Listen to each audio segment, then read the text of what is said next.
Less than two crew, welcome back everybody. Hope y'all are doing well. Thank you for joining me for a Friday night. Hope everyone's doing good.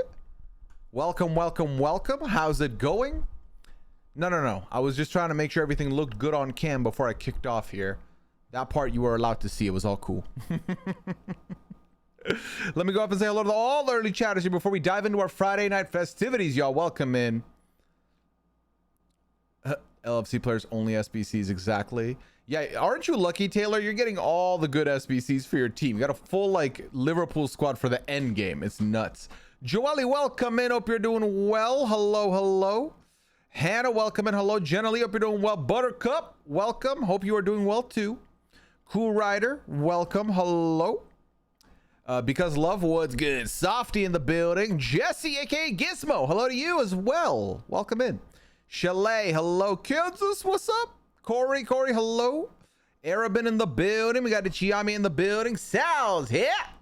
Danny Becker, what up? We got Melissa and Wicked Tricks. Hello to both of you. You have 1 week to start the OG mode before season 2 of the Netflix one. We'll see about that, RGB fan. Did I hear a BB drop won't be happening this season? Says Jasco. Welcome in, Jasco. Listen, if it's not happening, it's news to me, but I doubt that it will not be happening. I think it's one of the staples of the season. It'll happen. I think I'm going to ask you where you heard this from, because there's a world where the draft that isn't happening are like the off-season ones that we were getting last year before Big Brother, like the ones we did of like draft the best non-winners and all that stuff. I think that's the one that's not happening, but feel free to correct me. Let me know where you heard that. Lori, welcome in. Valencia, hello. Recovering nicely and not going back to work until the 8th of July. Stitches come out next week. That's awesome to hear, Valencia, that you are recovering nicely and no work to distract from the recovery process until the 8th. That's lovely. That's awesome. Happy to hear it. Russ, welcome in. Hello. Because love, hello. Melody, thank you for the 43rd month. You appreciate you. We've also been catching the VODs. Happy to watch live. I'm hoping the VODs have been fun, Melody. I'm happy that you've been keeping up with the VODs, keeping up with the fam here. And we're glad to have you back here live with us on a Friday night. Welcome in. Happy Friday, y'all. Also in bed, recovering nicely from top so overall and a little irritable IRL, but so glad to be here with y'all. Jay, wishing you nothing but a speedy recovery as well. Happy to hear that everything's going well. And happy to keep you company. Pixie Sticks, welcome in. Healthy Coconut, thank you for the 10th month. Appreciate you. Welcome back into the Less Than 2 crew. Memories. Russ, thank you for the 41st month as well. Y'all, thank you so much for these subs. Thank you for coming back into the community. AB, same goes to you. Thank you for the 28th month. Welcome in. Pixie Sticks, hello. Steph, welcome in. But yeah, no. So what I do typically do on my streams now is I'll go live. Like I'll switch to the starting screen and I'll have the lights on, and that's when I move my camera and everything in view, so we're ready to go. Got a little music to hold you over, but that's like a behind the scenes little vibe for y'all. But no, I meant to go switch screens. TJL, hello, welcome in. Although it'll be funny though, one day where I inevitably did not mean to show y'all that screen, and I'm suddenly live, and I don't know. That'd be funny, but we'll see if that time comes. Jen, thank you for the 43rd month. Appreciate you. Thanks so much, Jen. Welcome back in. Hope you're doing well. The microwave crew's doing well. Happy to see you in here. What's been going on?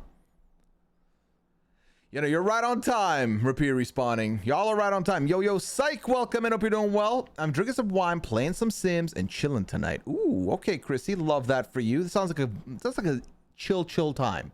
It's a good time. And hey, listen, we can be second monitor, third monitor content. We don't take offense to that at all. Preston, welcome in. Hello. I love the red shirt with your red backlights. Thank you, Pixie. This is actually pink. It's like a hotter pink. So the lights in the back are a little deceiving. They should probably be pink, but I didn't have time to change them. Did you get to watch BB Millionaire? Audrey, welcome in. So I did not watch the stream last night, but I did, myself and a couple other people, we test ran the BB Millionaire game with Taryn on Tuesday. Yes, on Tuesday. So I knew all the questions and everything. I did do the practice round to make sure everything went smoothly. Hey, Pat on the West Coast tonight is my awake zone. There we go, Dupree's gal. You're out here on like a 7 p.m. That's awesome. Maybe the rumor about no draft was old off-season info. Looking forward to about it to deploy again over Caesar and BB. Oh, no, Jasco. Yeah, no, I think it's the off-season ones. I think the regular draft is going to happen. I think the regular draft will happen. If you haven't seen the RGB video, Who Wants to Be a Millionaire, definitely recommend it. Turn is a great game show host. Yeah, I test ran it. How far did I make it? I like petered out in the middle. I definitely got tripped up by one of the more complicated questions. Sarah the Hufflepuff, thing with the 40th month. Appreciate you. It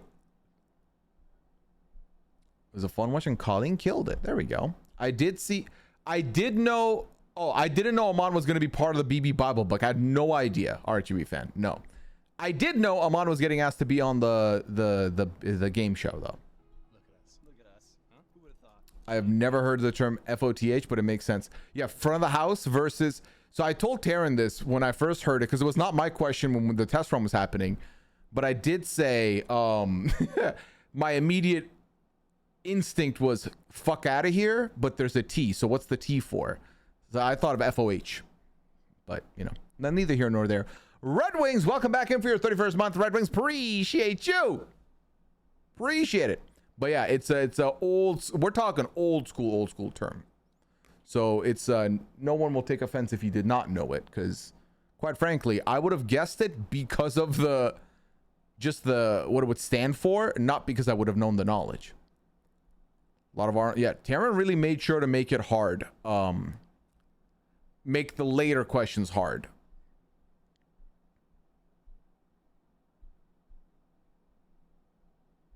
Oh, Laura remembers back. There we go, Laura. Yeah, no, I mean, I'm a late converter to Big Brother, as you all know. BB14 is when I officially jumped into the pool. And I say that, but BB14 was the first season I saw, but I began watching Big Brother after 14 had ended. And then I went backwards and watched, and then I went forwards and watched, obviously. I know I had that one. I don't remember if I got it right or not. I think you got it wrong. I think you got tripped up on that, Sam. What are some video games you want to stream this year? RG fan, it depends on what's dropping. I know a lot of people are on the Elden Ring grind right now because of the new DLC. I've never played it. I know that I've purchased one of those Quarry games called House of Ashes that I intend on playing at some point in the future. I do need to get people together for some Pico Park at some point. That's gonna happen. Let's see. What is this game? I do not remember buying this game, but I have a game called We Were Here. Did I get this game for free or did I buy it? I do not remember this game at all. Anyway, I was just looking at my Steam real quick. It's free. There we go. Bounce rate. Thank you for that. You and some friends should play Chained Together. Ooh, what is that about, Tomster? We definitely need some drag queens in Big Brother for sure. Listen, fingers crossed. Look at us. Huh? Have we? Not me. We've had drag queens on Celebrity UK, but I don't think we've had have we had a drag queen on? I don't think we've had a drag queen on US Celebrity. I don't think we've had a drag queen on US regular. I don't think. Refresh my memory, chat. Haven't been able to hop in on Tuesday because of work. Are those wheel streams still happening? Hannah, they're currently on a hiatus. With the busy schedule that I've been going through, I would say no. They have not been happening. I don't know when they would come back. I kind of want to end up potentially workshopping it in a way. But yeah. Right now, they've not been back in a little bit. Did you complete Mandy's cat challenge by getting them both in one pick? I don't know. Did I? You tell me. You tell me. Did I or did I not? There they are. Both Clam and Pearl in one photo. Until Dawn doesn't drop on the PC and Fall 2 is the best of the Quarry games. Okay. Well, that'll be on the list. We can put that on those for sure. Cupcakes are nice. Thank you for 29th month. Welcome back in. Cupcakes are nice. And Christian Mingle with the Prime sub. Thank you for using one Prime here. Welcome back in for your 6th month. Hello to you too. But yeah, Pico Park was part of the hype challenge games that got selected that I still need to fulfill. Y'all think they're going to have an AI player this year on BB? Absolutely not. I highly doubt it, Pixie. I highly doubt it. Mandy! Thank you for the 44th month, Mandy! Welcome back into the Lesson 2 crew. Chained Together is like only up, but you are chained together with 3 other people. Oh my god, you know what? I think I've seen some YouTubers play this game before. But yeah. We haven't had one in US, I don't think. There we go. Todrick performs in draft? I don't know. I'm not sure. I don't think so. On Yadis? That's right. Yadis. For now. If Todrick counts, so does Frankie. There we go. I'm rewatching B22 and Kevin was doing drag by the time he went back. Oh, okay, generally. I was thinking of the Elvis impersonator. Oh god, we do not think of that person. We do not think of that person. I'm not sure how seriously he was, to be honest, but he clearly had a drag persona. Okay. Vinny's back into my lap. Did you see the latest trailer info from GamerVev? I did. So, okay. So let me be clear with what I did see. I did see that there's 2 people that are actually going to be on the season as latecomers, but I don't know any other information. If there's new information, I don't know about it. What would the BBAI theme even entail? Honestly, Hannah, that's the question, isn't it? I feel like Big Brother's like always 2 years late to trends, so it doesn't shock me that they could do some kind of chat GPT. It'll be like, and this season, some of the game's actions are going to be controlled by chat BBT. Like I could totally see something like that being the case this year.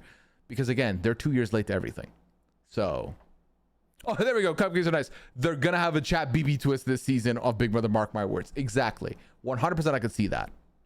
100% I could see that. If Double Date ever comes back, hear me out.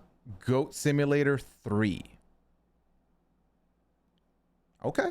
I respect. Listen, I trust your taste, Mandy. I'll put it on the list. One day when I can get the Double Date crew back together, when we're all not busy with shit, for sure. That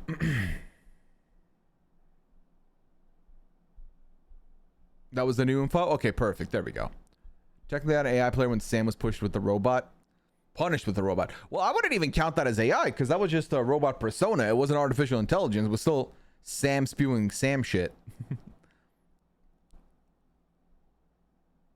There is one more piece of more info we get, the more I don't have the energy to watch. I'm going to avoid that. I'm not looking at that because that's the thing I'm avoiding. And same thing you said, RHB fan, I'm not going to invest any thought into it because again, I'm going to be hosting and talking about this show on a weekly basis on a podcast. I do not want to know anything extra. I don't want to know boot order. I don't want to know who goes first, who goes last, who wins. I'm going in blind. That's the move. That's the plan. Once I saw the addition of the 2 people, I muted all the hashtags and accounts I needed to. I'm so frustrated with GamerVev. They posted a boot list like I posted on Reddit, and I'm annoyed. I saw it so frustrating that people repost GamerVev everywhere. Honestly, up and Adam, GamerVev is the #1 source for casting information for the challenge and for the traders. That all being said, once you see the cast, you have to mute the account and all the corresponding hashtags because otherwise you will see it. But if you mute the hashtags and you mute the account, you won't see those tweets on your timeline. Or like Heist Kitty. Ooh, is that for the Double Date suggestion stuff? Oh, there we go. Mandy putting up the form early. Thank you, Mandy. Of course, y'all, if you don't know, Friday nights are community pad nights where we focus on answering your questions and talking to the community. It can be a back and forth through the chat. It can be anonymous questions put in the form. It could be advice questions. The sky's the limit. Feel free to put whatever you want to put. Just know that I might skip your question if it is inappropriate or if it's a question that I will not feel comfortable answering, which for the record, 98% of questions I do answer. So it would have to be either something extremely personal or a question that is an uncomfortable topic for me to discuss, if that makes sense. I'm hoping Brittany wins Haynes and Spears. One player or is everyone on social media and said all the players they bonded with? Oh God. Man, y'all need to avoid these. I'm telling you, do not watch, do not follow these contestants. That's the number one thing I've learned, and is one of the kind of awkward things when it happens with like Survivor and stuff. But when I get a follow from a Survivor and then I haven't followed them yet, but I avoid following anyone from a show that's live until the show's over. Once the show's done, I'll follow the accounts I want to, but I just can't risk reading into a thing or people essentially just saying things that they shouldn't be saying.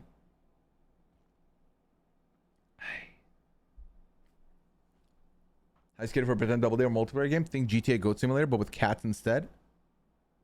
I'm in. I'm all in. I am so. That sounds perfect for me. Absolutely perfect.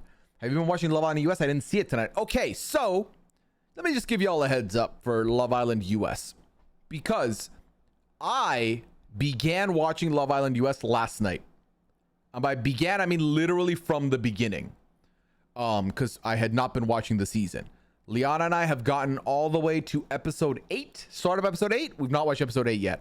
I don't know how many more episodes there are right now, but it has been an incredible season so far. I've been enjoying it. It's been great. Lone posted the video in the Discord. You got to make sure to get the spoiler tags on those things, I feel like, in the Discord for sure. You're really good about answering questions, but it's also important to keep boundaries. Well, thank you, Softy. Appreciate it. Samantha, welcome in. Pooya unfollowed Asia. No, listen. If I knew you before you went on the show, the follow stands. Okay. But if I start seeing you talking a little too much about the season or who you bonded with,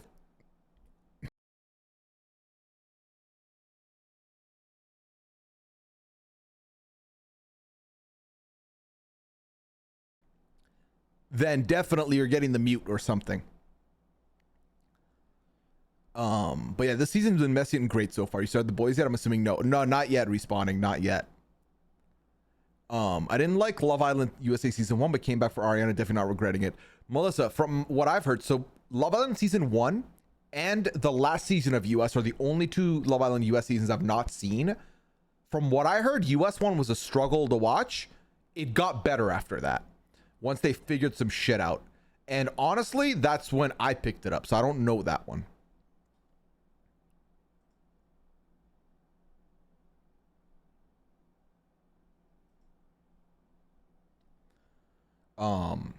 Love Island versus MILF Manor, which is better? I mean, listen.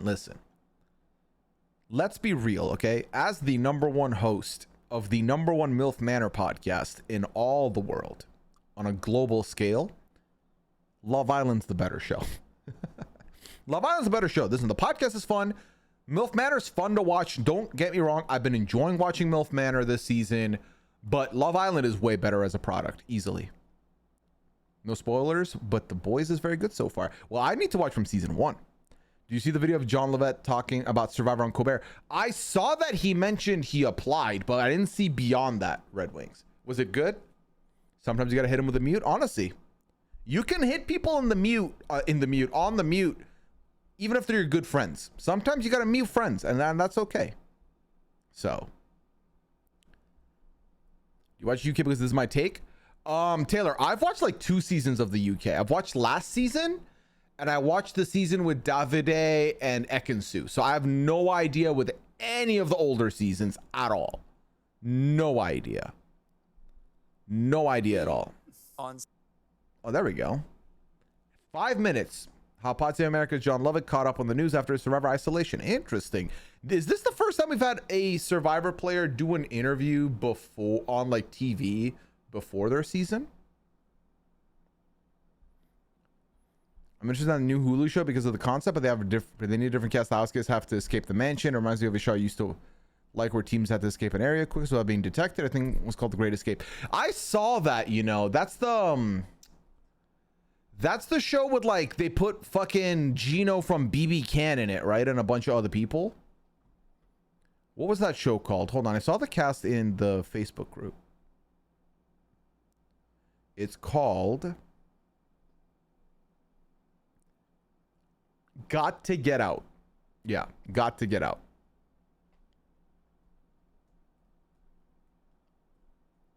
He didn't really talk about sorry, just City of Platinum wasn't going to recruit it. That makes sense. He's been campaigning in North Carolina this week. Okay. Only other that seems possible would be Jimmy Johnson.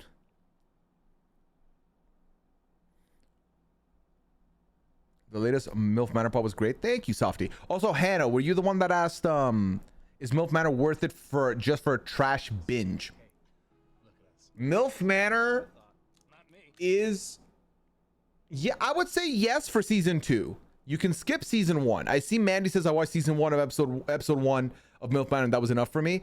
I will say, as someone who did watch that as well, season 2 is different. It still has those moments of like cringe, but it's not at the same level of season 1 was like, you need therapy to talk about this cringe. I think season 2 is a lot more palatable. And I think it's some changes they made in the formatting that really, really saved it. Because otherwise it would have been a tough watch, but it's not as tough as you'd think. Oh, it's not as tough as you think, if I'm being honest.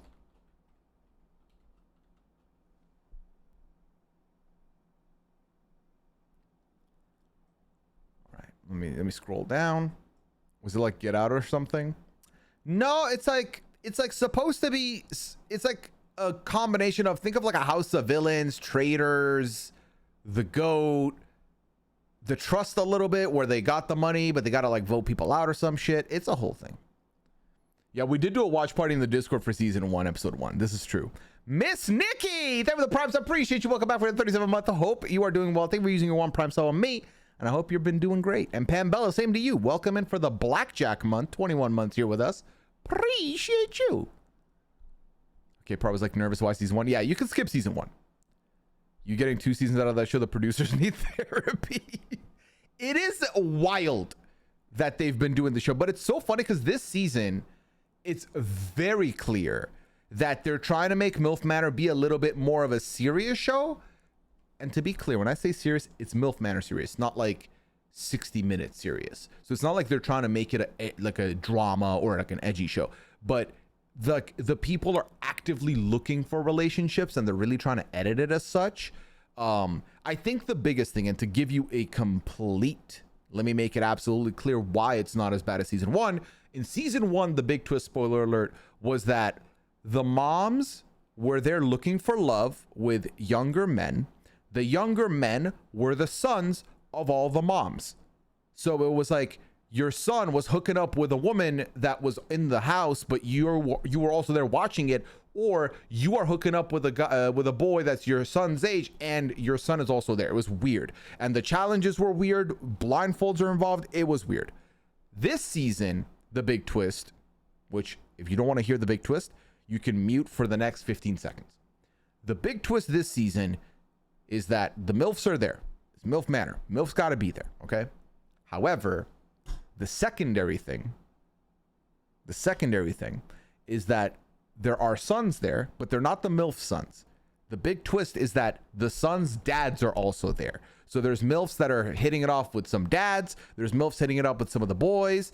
Like it's a lot better. It's just way more normal. Obviously, the sons and fathers kind of get weird at points, but it's not even close to the weirdness that was season 1. So there you go. There we go. Was like, I'm a celebrity, get me out of here. I don't think it's like celebrity, I'm a celebrity, get me out of here, Pixie, but I haven't really watched that. Picture of them playing with a toy. Do they like toys? Softy, Clam will will mess with a little toy and play. Pearl does not care at all for toys, at all. Think there'll be a MILF Manor season 3? I don't know. I don't know what the ratings are like for the show. I would have not expected them to have a season 2, but who knows? Maybe when they made it more tame, it's more palatable, but does it still have the same audience? I don't know. Kind of tapped out. I need to go back to the podcast at least, but I'm trying to finish BB22 plus recap before 26. Honestly, generally, that is fair game. There's way too much TV and content to keep up with. If you got to cut some things to make room for others. So by no means is it mandatory watching at all. Do you watch hockey at all? Play as well. We might get a game 7. Honestly, Russ, I've been keeping an eye on it from the side. And I really want the Oilers to win. So I'm really hoping we do get a game 7. So right now, 3-1 win at game 6, 8 minutes left, should be good. So we'll see.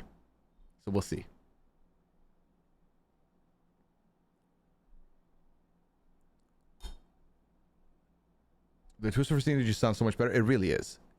Tiffany / Candy gonna eat Hatch up. Oh, we're talking about House of Villains season 2. Dehoda, thank you for the 6 month. Appreciate you. Sorry, 7 months. 7 months. 7 months. Thanks so much. Welcome in. I remember that the Archie podcast had collected season 1 twist before the reveal, but I saw a short video from non-reality TV content creators, and they were absolutely surprised. We're around this block a little too much, and I really think that's what it is. We're online a little too much more. Ironically enough, not online, because the content creators online are also very online, but we're online in these streets a lot, which I think is the big thing. So we can brainstorm another cat challenge. Hey, feel free. You have the whole stream to think about it, to assign it. Feel free to go for that, for the new challenge. The reverse sweep would be crazy. Has it ever happened, Russ? I don't think so, right? Hey, look at us. Look at us. Huh? Who would have thought? Not me. Christine, they were 22nd month. Appreciate you. Happy Friday. Go Oilers. There we go. Go Oilers. It'll be a first. Listen, would love to see it. Would love to see it. Does anyone else's cat like to eat the catnip? Oh, yeah. Clam and Pearl will like eat a little bit and then just roll around in it forever. Forever.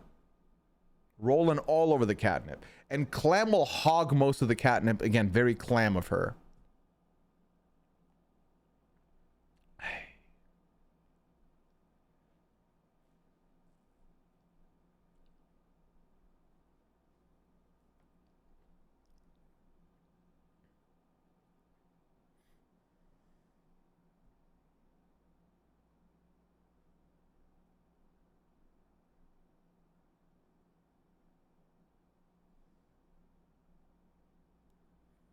Catnip challenge. I could definitely try and get some footage of that potentially.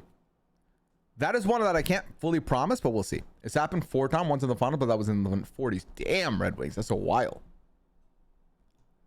Well, I know it's happened before, because if I remember correctly, didn't Toronto blow a 3-0 lead on the Bruins a couple years ago, a while ago? I feel like I remember this. It was either a 3-1 series that they lost, but I think it was a 3-0 more likely. Am I wrong? You let me know. Might have been a 3-1, maybe. But yeah. All right, chat. We have 4 questions in the form already. Love to see it. 3-1, 4-1 lead in the game. Oh my God, that's what it was. That was tragic, Red Wings. That was tragic. So a couple of things, chat, before we proceed here. Let me tell you what my schedule is looking like for the next week and a half. I think I have enough to tell you for the next week and a half. So it's pretty huge, chat. There's a lot of information I'm about to dump on you, so stay with me. Tomorrow, I have been invited to play. That's right, Blood of the Clock Tower is back. So I've been invited back to play tomorrow at 2 p.m. I'm currently trying to figure out if I am streaming or not. The decision will boil down to these 2 things.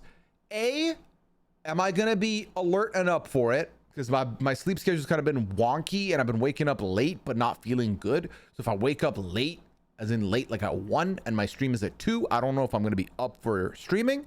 And 2, if I'm going to be there the entire game. I'm not sure yet. I'm currently leaning 80% stream, 20% not stream. So obviously keep an eye out for my Twitter. I typically go live at 1:30 if I'm streaming. So if I go live at 1:30, you'll know, okay, he's streaming. If you don't hear from me by 1:45, okay, he's probably not streaming. Okay, but that'll be fun. I'll be playing tomorrow for sure. That part is guaranteed. And then on Sunday, we've got Goose Goose at 5 p.m. standard stuff. The lobby is near full. I am currently sitting on 14 yeses, 1 that can come in midway. And I might be sending a couple invites out to fill out the next 2 spots. If I fill the next 2 spots, we will be playing the carnival map on Sunday. So actually, if we stick with the 14, we'll do the carnival map. So unless someone ditches, carnival map happening on Sunday. So I'm excited for that. Team wonky sleep schedule. I'm there with you. It's been tough. It's been tough. Let's see. Where else? Not so tragic for me. That's fair, Jill. That's fair. It was tragic. I was sitting there first of all, in Canada with Maple Leafs fans who were just going through the most heartache I've ever seen a person go through for a team. Because the thing is with baseball, with basketball, with hockey, like, for example, I grew up as a football fan, and by football, I mean soccer. And yes, there's heartbreak when your team loses in the semifinals or the quarterfinals. But when your team loses in that stage, it's one game. You lost or maximum a home and away game, 2 games. But one game, heartache, you move. Watching your team win 3 games and then lose 4 games just sounds like I don't even want to feel it. That sounds awful. But anyway, back to what I was saying. So standard stuff, tomorrow Below the Clock Tower, Sunday, Goose Duck at 5. Fun everywhere. Okay. And then on Wednesday, this is not a stream, but a podcast I'm doing that should be live on the RHAP YouTube channel. Myself, Shannon, and Chappelle are doing the Summer of Survivor, the off-season pod that Shannon and Mike have been doing. We are doing a bracket of one-liners from Survivor that we're gonna play. So we're gonna watch that play out, and we're gonna say the things. I'm gonna have a soundboard ready with all the quotes, hopefully. And that'll be a very fun bracket. It's going to be a fun podcast. You can check that out on Wednesday. And then Thursday is the 27th, which we have decreed. The 27th of June I will be streaming on Thursday. And that stream is, I'm going to be playing vaudeville until we finish the game. It can take forever. It can take 2 hours. We don't know. But my plan is to start that stream around 5. I think, and just go until we finish vaudeville. That is the stream on Thursday, special stream on Thursday next week. And then obviously Friday, Sunday, same schedule. Is the game fixed? We checked it last week and it seemed to be fixed because love. Yes. Favorite soccer team? Tall Skinny Ben.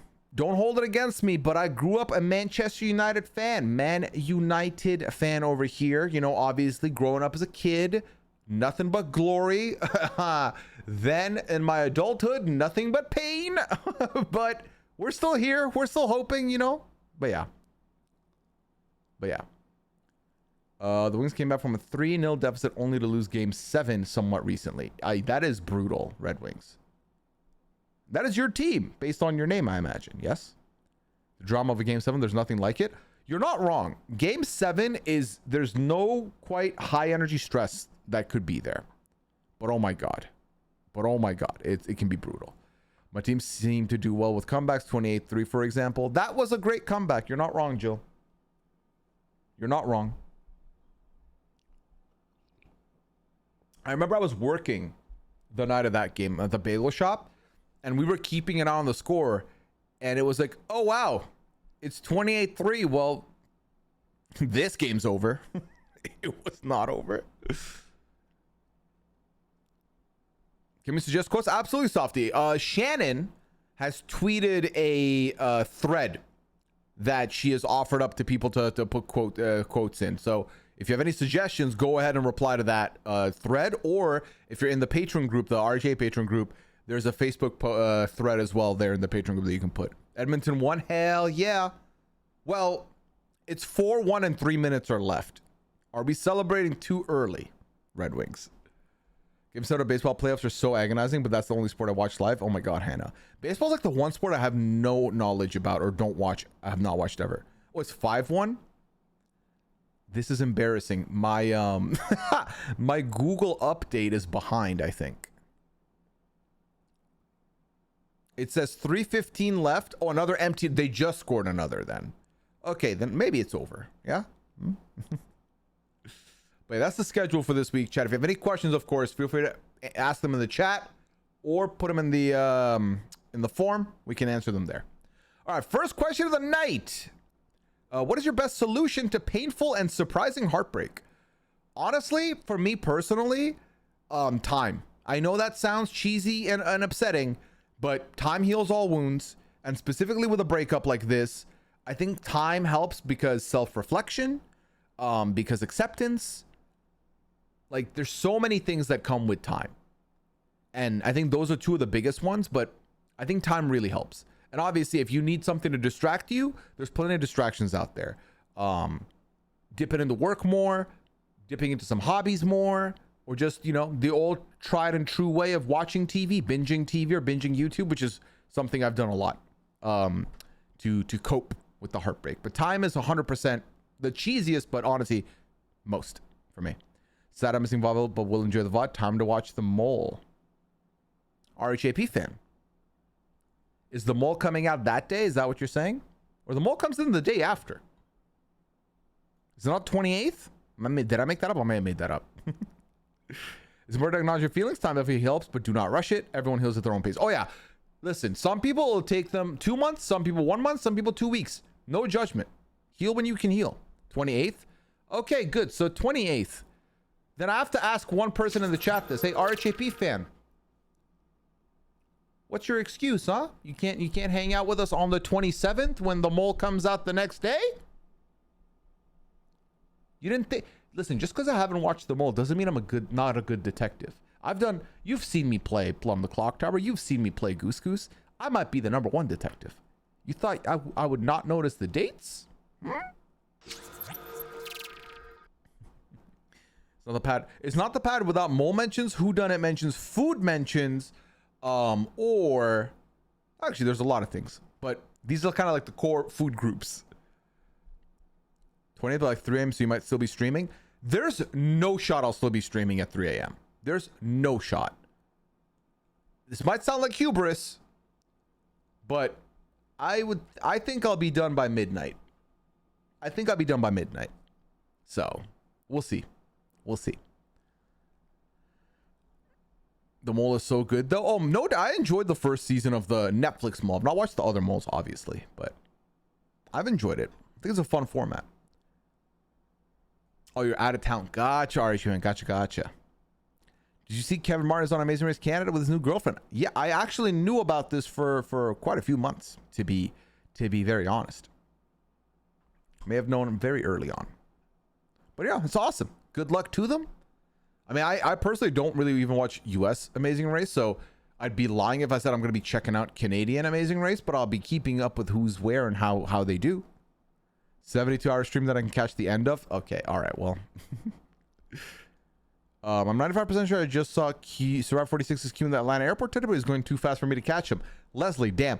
Seeing people, like, here's the thing. Bumping into people outside. You know how when you were a kid and you bumped into a teacher outside, it was kind of like a, whoa, what the fuck? It is that feeling when you see someone you do not expect to see in places times a million when it's at the airport. Because do you realize how intertwined life has to be for you to end up seeing someone at the airport at the same time that you are at the airport? An airport, which is a very busy part of town in most towns because of all the flights and all the gates and all the people traveling to all the places in the world. Bumping into people like that is a lot. So no doubt that is incredible. Maybe Canada doesn't leave the country anymore. Red Wings, did it used to leave the country? I feel like initially it didn't leave the country. Then they started leaving the country. Now, do they still not leave the country? And is this a since post-pandemic thing? Let me know. I'll go into the next question here. We got 17 questions. Yo, did you see the letter CBS sent Big Brother Bible? No. So Big Brother Bible, hold on. Let me tab this and open it for y'all so you can see it as well. Put a separate tab on for the links we get here. So in order to do that, I got to open Wordle, and then you do this, and you realize that that is not the size you need it to be. There we go. All right. So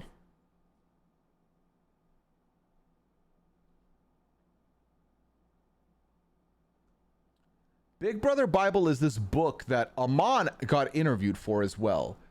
It is a book where they discussed some it's basically a Big Brother book. So Big Brother Bible received a letter from Legal Affairs at CBS. They're pressed because I quoted their own casting producer who told me that the network stopped casting trans people after Audrey's appearance in BB17. Have they cast a trans person since Audrey? No, they have not. What does this say? Yo, this is allegedly the second time this week that we've had a legal document from CBS. The first one being from Schmoiler Schmerl. All right. I am in-house counsel for CBS Broadcasting, Inc., which broadcasts CBS explaining its legal and other options due to your book being rife with inaccurate statements and unsubstantiated claims, some of which are the basis for defamation and other claims against you. Two of the most egregious and serious are those portions regarding guaranteed outcomes and the claim that the show intentionally casts racist and categorically avoids casting transgender applicants. These are two examples of patently false claims that you could have responsibly addressed if you had only taken the standard step of fact-checking with CBS and representative of the series. Your limited follow-up questions to series showrunner CBS Media Relations on March 22nd did not address any of these. You attempted to obtain greater success to current and former executive producers of the series throughout deceitful means. Let's see. The way that your book makes false statements and spreads untruths through inaccuracy conclusions about Big Brother and people associated with the show is exactly the opposite of assurances you had consistently given. You also wrote in an email to CBS on December 20th. I'm not looking to make anyone look bad, although CBS facilitated in good faith access to the showrunners of the series. Your failure to use this access to fact check precluded you from securing accurate information from Big Brother.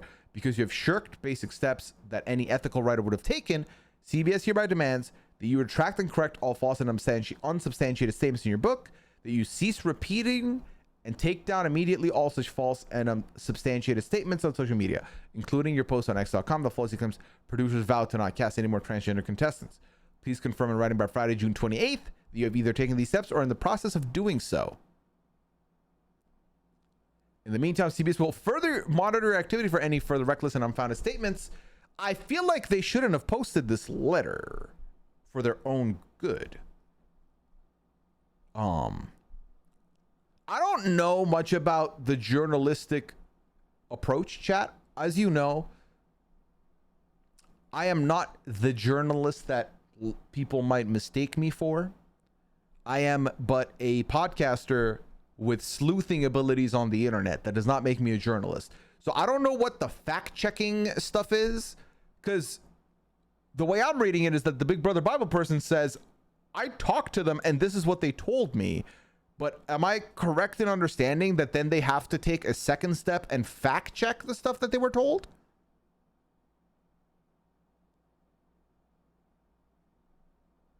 Question. I don't know. If you're a journalist, let me know. All right, let me scroll up and see what y'all are saying, chat. Didn't you see a Survivor player at the airport? I did. I saw goddamn, what's his name? Voce at an airport. And he got on the same flight as us and landed in the same destination as us.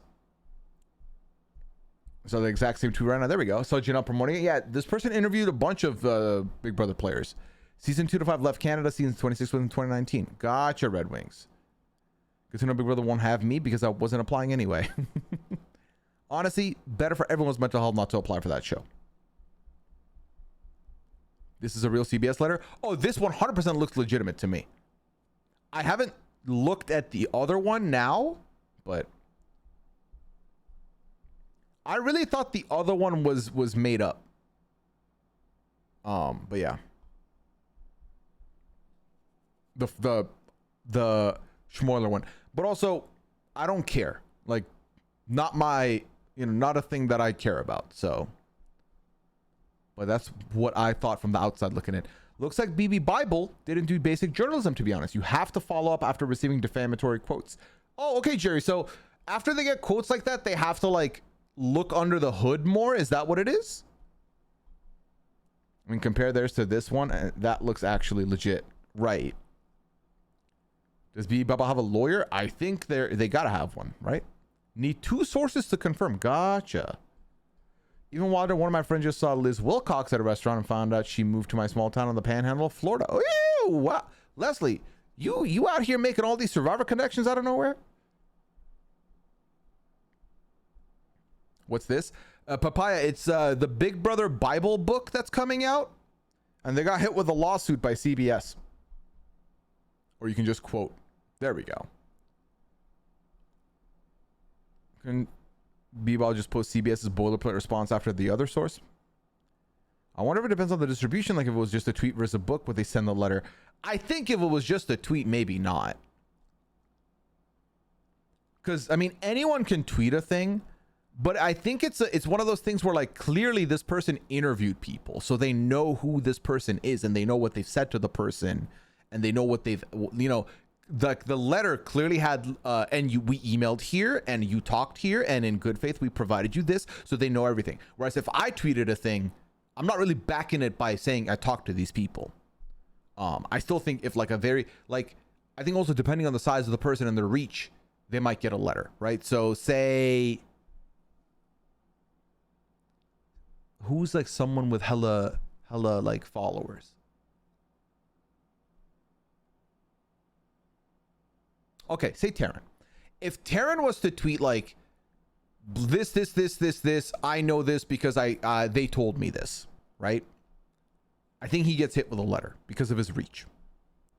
If someone with 10 followers says the same thing, I feel like they might just not get hit with a letter. But also, I don't know. It's all speculation.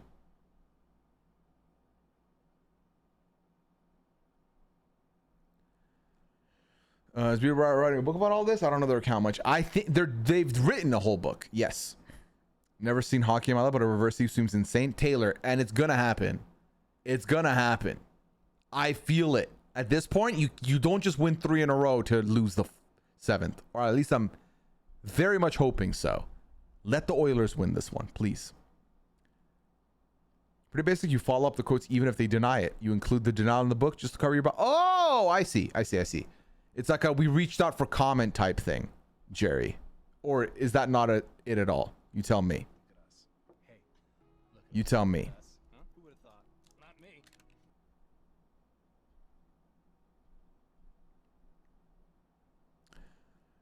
Ultra, I will not. But good luck to you. No hard feelings. I'm back. Hope it's been going well. It's been going great, Tom. So welcome in. Jordan, hello. How you doing, Jordan? Welcome in. This letter doesn't look super real to me. More likely, I think you'd get counsel for CBS sending a cease and desist. Papaya, have you seen the other letter that came from CBS alleged this last week? I mean, again, to the layman, I am layman. I'm like, ooh, it looks legit. But I don't know. But also, why would you post that? Why would you post the fake thingy, right? Yeah, the other one. What was the other one like, Papaya? We can't have Canadians win yet. Why? Why can't we have the Canadians win yet? You got it? Oh, thank you, Jeremy. Okay, there we go. I got it now. Corey and America both said that this looks nothing like their contracts. Fair. I guess their contract... Interesting wrinkle. I guess then my question is, what's the motivation to post this? Is it just promo? Like, do you get good promo from doing this? Y'all are right. I think it would look the exact same. So then my question is, why would you do this? I feel like you'll just be pissing them off.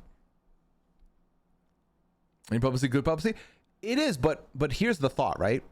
It's like, you got all your shit, right? But if you're using them as promo like this, and then you're going to make people mad at them, they could just then hit you with a cease and desist for real. Like, but it does make the book look more scandalous and more interesting. This is true. It is absolutely messy. I agree. It's like, you're kind of like flying too close to the sun a little bit in a way, but we'll see.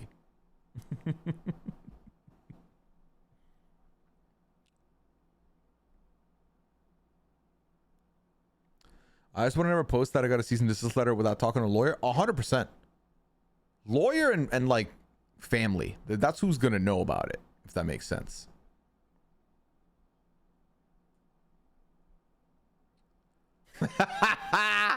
Oh, Taylor, that's a classic. That video, for a long time, Leon and I quoted that to each other. The James from BB18, BB17 getting the cease and desist letter. So good. So good.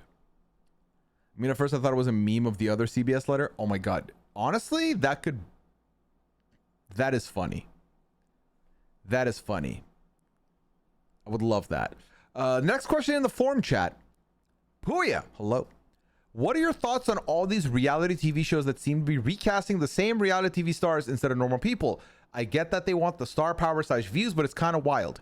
It is wild. Ironically enough, I think I would argue the challenge kind of did it first, right? Where they brought people from Big Brother, Survivor from other countries, from the Mole from a different country, for example, and like just picking and choosing randoms and kind of seeing what works. But they did it.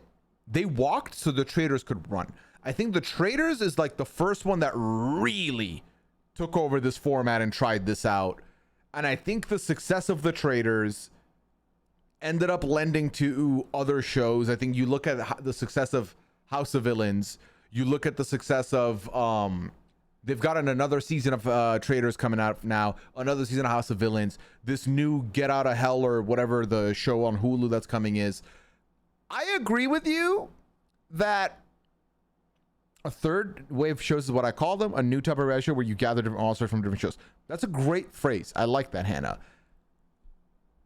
I think if they're truly doing 2 seasons of Traders a year, which I don't know where I heard this and if that's going to happen, but if they were to do that, I think one should be civilian, one should be celebrity if they want to. And by celebrity, I mean this.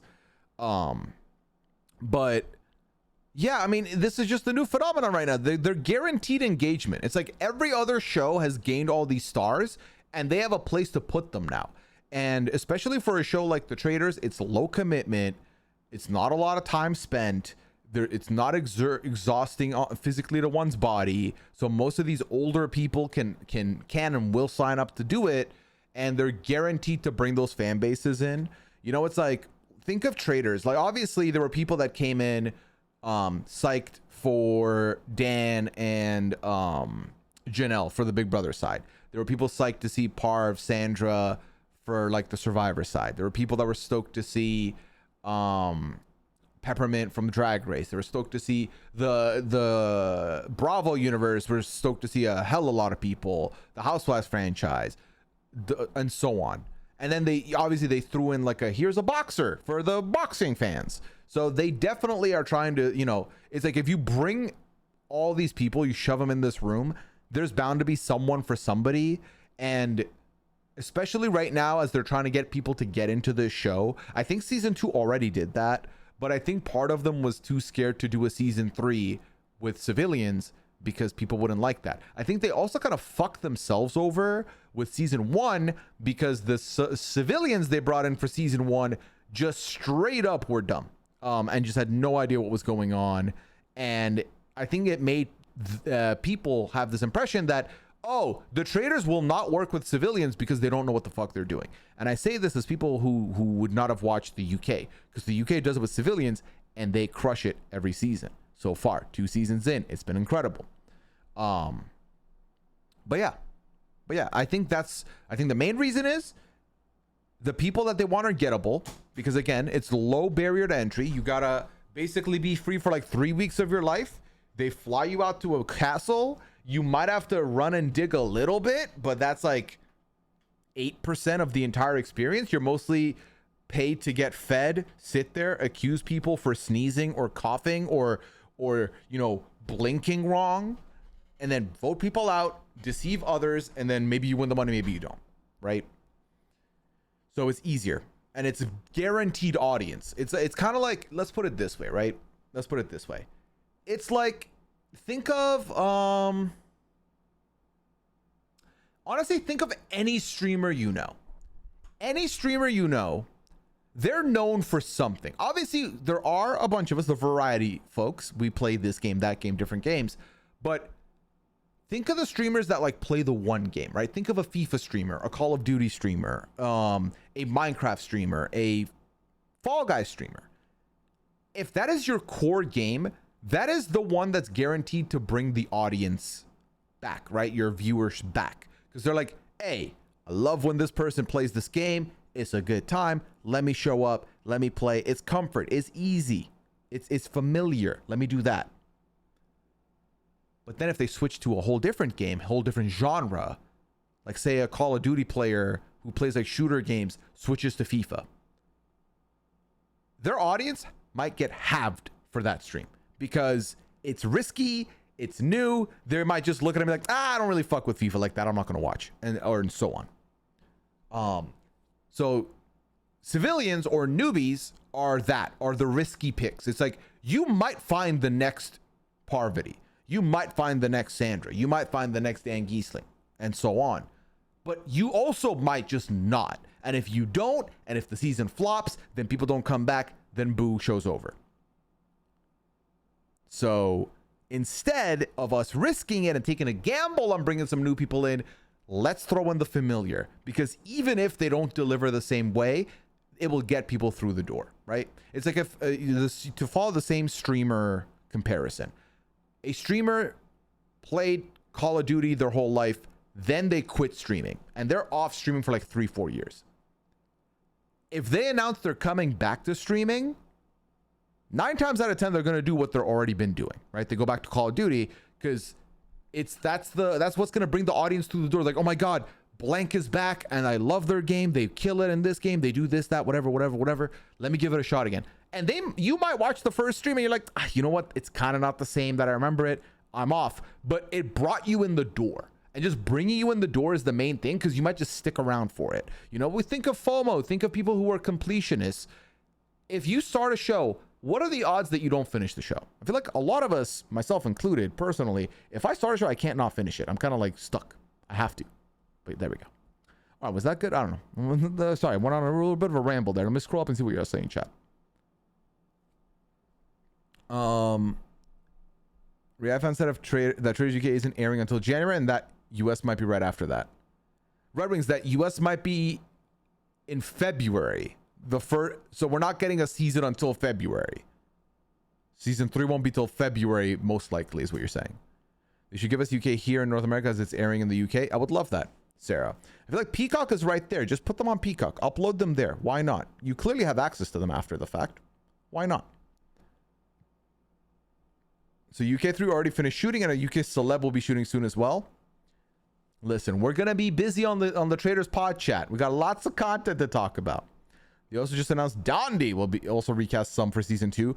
I saw Dondi's gonna be what, 50-50 now, chat? At least half are gonna be celebs or reality alum, I guess, not celebs. Let's see. Brando, let me tell you, man, I love that emote. How you doing, Brando? What did you eat pizza tonight? I'm just gonna say it's very nice of you to jump out of your crib and join us here. I know you should be asleep, but happy to have you here with us, Brando. How you doing? What you up to tonight? It's playing Werewolf in Scotland for 2 weeks is great. Why say no? I mean, that's the thing. It's such a good gig. No one will say no. Yeah, down will be half an hour. There we go. I want Captain Lee and Captain Jason from Below Deck, Tiffany Pollard and Katie from Vanderpump Rules for season 4. Obviously, R. Rob as well. It's a big wish list, RHB fan. If you could pick only 2 of them, which of those 5 do you pick? You tell me. It reminds me of the same premise behind the celebrity shows of 2000s, where you cast D-list celebrities because they have camera experience, but casting reality people is even better because those people are proven to be good. Exactly, Kat. Exactly.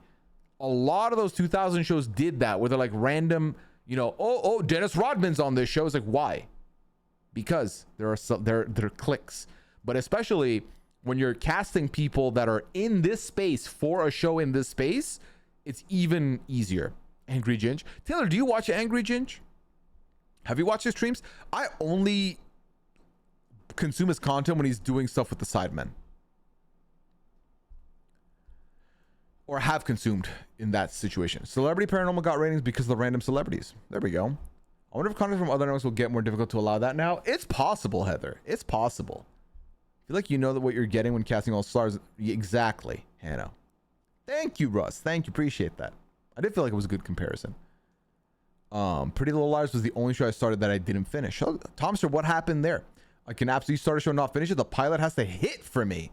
Damn. See, I understand that the pilot has to reel you in, but I think of shows that I would have not, if I just watched the pilot and decided, I would have never watched Parks and Rec after episode 1. It just wasn't hitting for me. Hell, most of season 1 didn't hit for me, but it is one of my favorite shows of all time.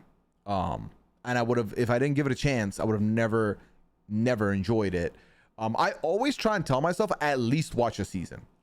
Like at least commit to a season to really get there. But because I'm also wired like that, Taylor and RH, even if you're listening, that's why I don't start a lot of shows. Or if you know, you'll be like, have you started this? Have you started this? I'm like, no, it's because I know how I am. If I start, I have to finish. So I'm gonna keep going. But also the millennial gene in me is a problem because every now and then I'll just rewatch an entire show that I've watched before I watch a new show. Like, just because I need something for comfort. Did you already talk about those 2 new names speculated for Trader Season 3? Papaya, we haven't talked about them specific, but we talked about that there was news, but we haven't said their names. We can do that if y'all want to talk about that. I'm down. Because I haven't given my takes and thoughts on it. Tomorrow night? Okay, Brando, you're building furniture. Okay. Did you pass your driver's test? This is a good question, actually. I did click on your last stream that I saw. I peeked in, and you were getting quizzed. You were doing a driving test on stream, and you had a friend with you, and you were bombing.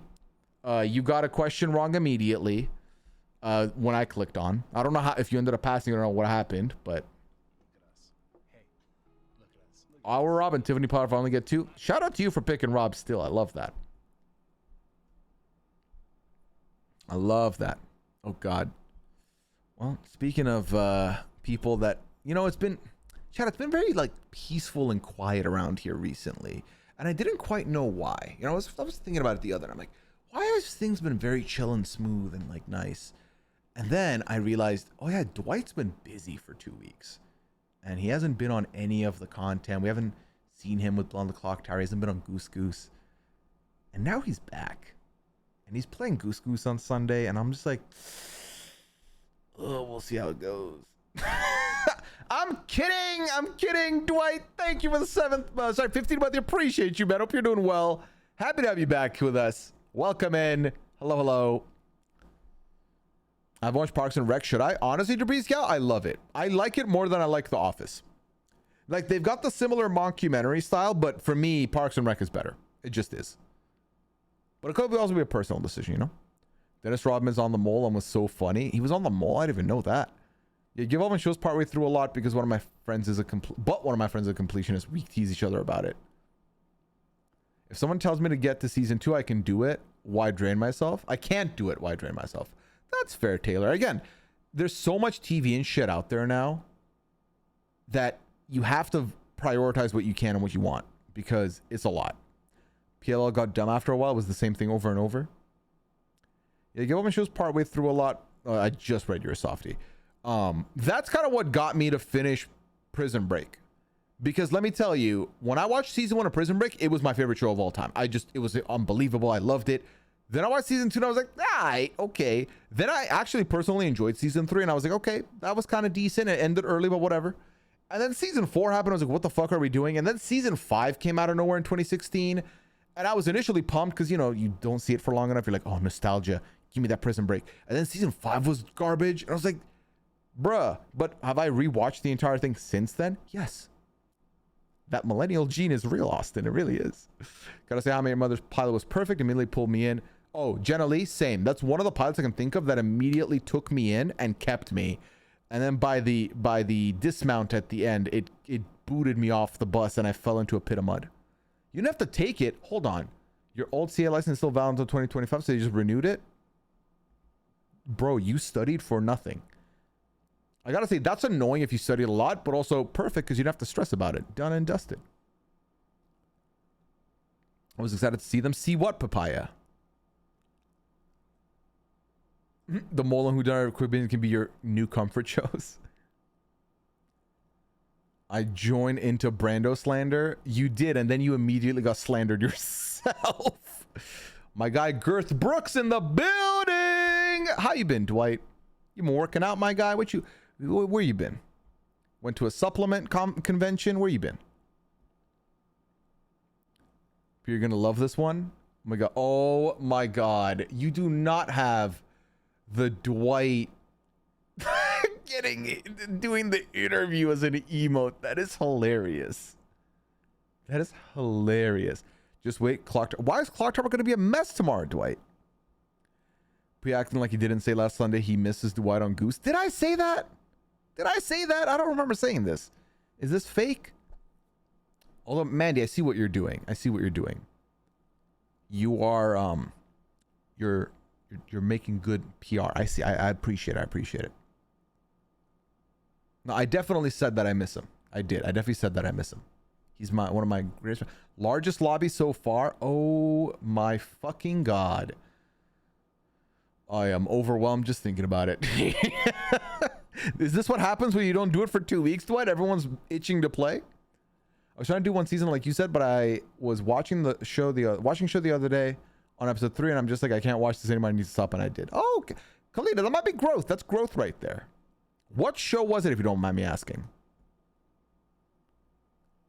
I'm a very big rewatcher too. I'm a comfort watcher. Prison Break is my favorite TV show all the time. Taylor, it had me in a chokehold. It's like the first non-comedy that I watched, and it gripped me, and I loved every bit of it. Like, I'm saying it's trash, but like I said, I still rewatch it because I enjoy it. Mess, you say? Amy's ready for some blood on the clock tower, always. How many other favorite sitcom? Favorite sitcom I'd have to think about, I think. The first episode of The Boys will wrap you in immediately. I like that. Your Prison Break story sounds like mine with Walking Dead. I had to stay with it till the bitter end. Oh my God, Ichiyami, but you're still with it, right? The bitter end hasn't ended. Isn't your show still going on? Walking Dead is one of those shows that has had so much to still going on. He's been sipping those protein shakes. Yeah, and conveniently ignoring my questions to him. But it's fine, we move.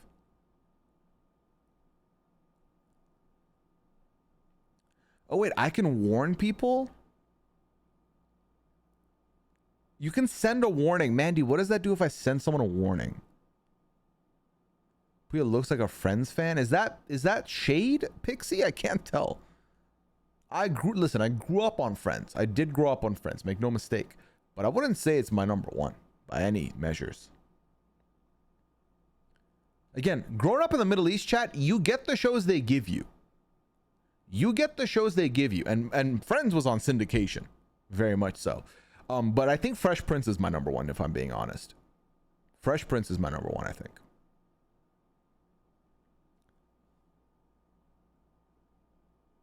The Superfan Office episodes on Peacock. So because of question, is that all of the shows? I'm sorry, is that all the episodes have a Superfan version, or is it some of them?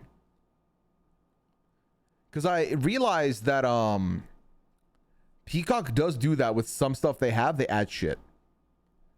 Yeah, Dwight, are you ignore questions for someone who grew up as a journalist asking people questions, interviewing people. You dodge my questions. Just realized Not Like Us is playing. Oh my God, y'all. Who here watched the Pop Out show? Kendrick's concert on Juneteenth. It was a night. It was incredible. And they have to acknowledge it before they can type again. What?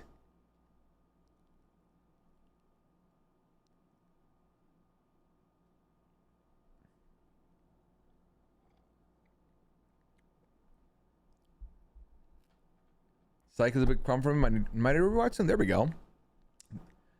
Oh, the warn. They have to accept the warning. They have to accept before they can chat again.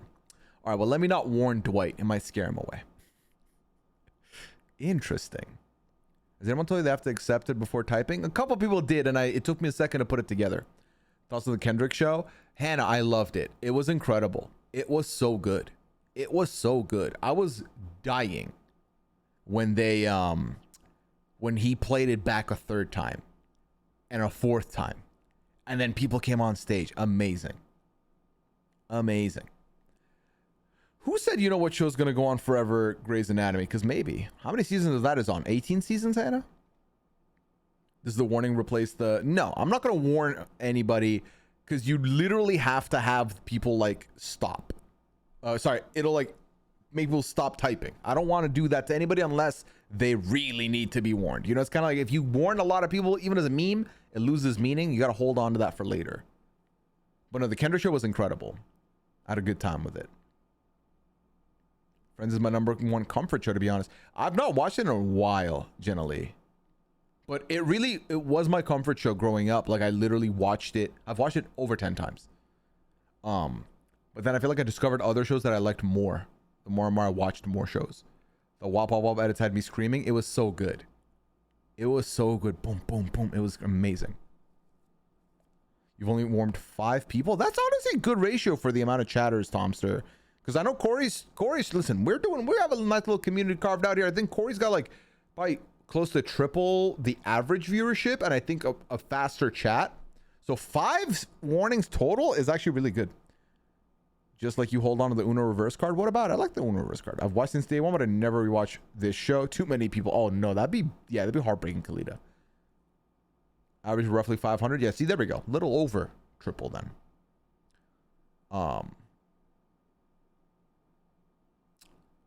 Actually, I've got 2 Survivor players in my chat right now. So this next question, this is the perfect time to ask it.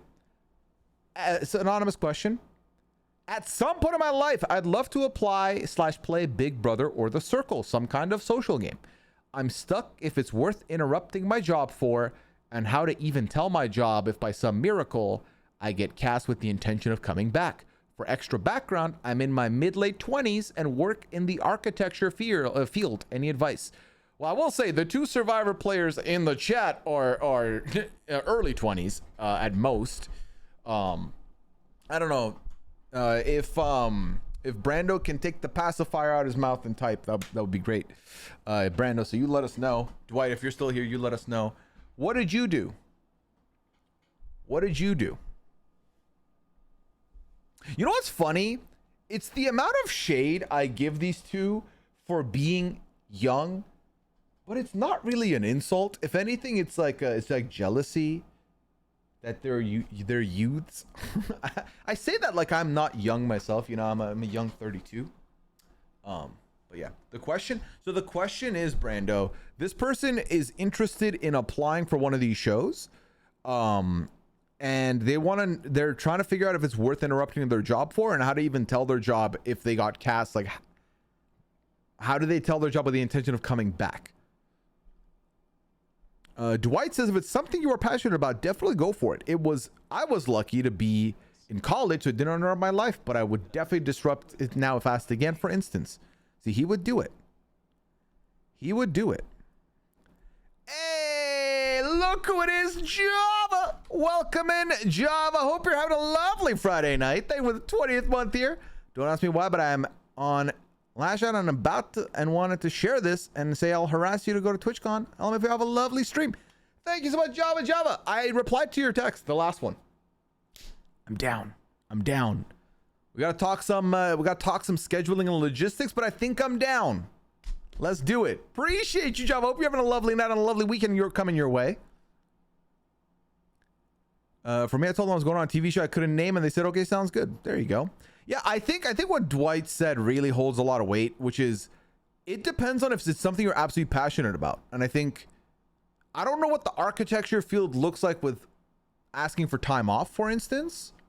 But if you could ask for time off, great.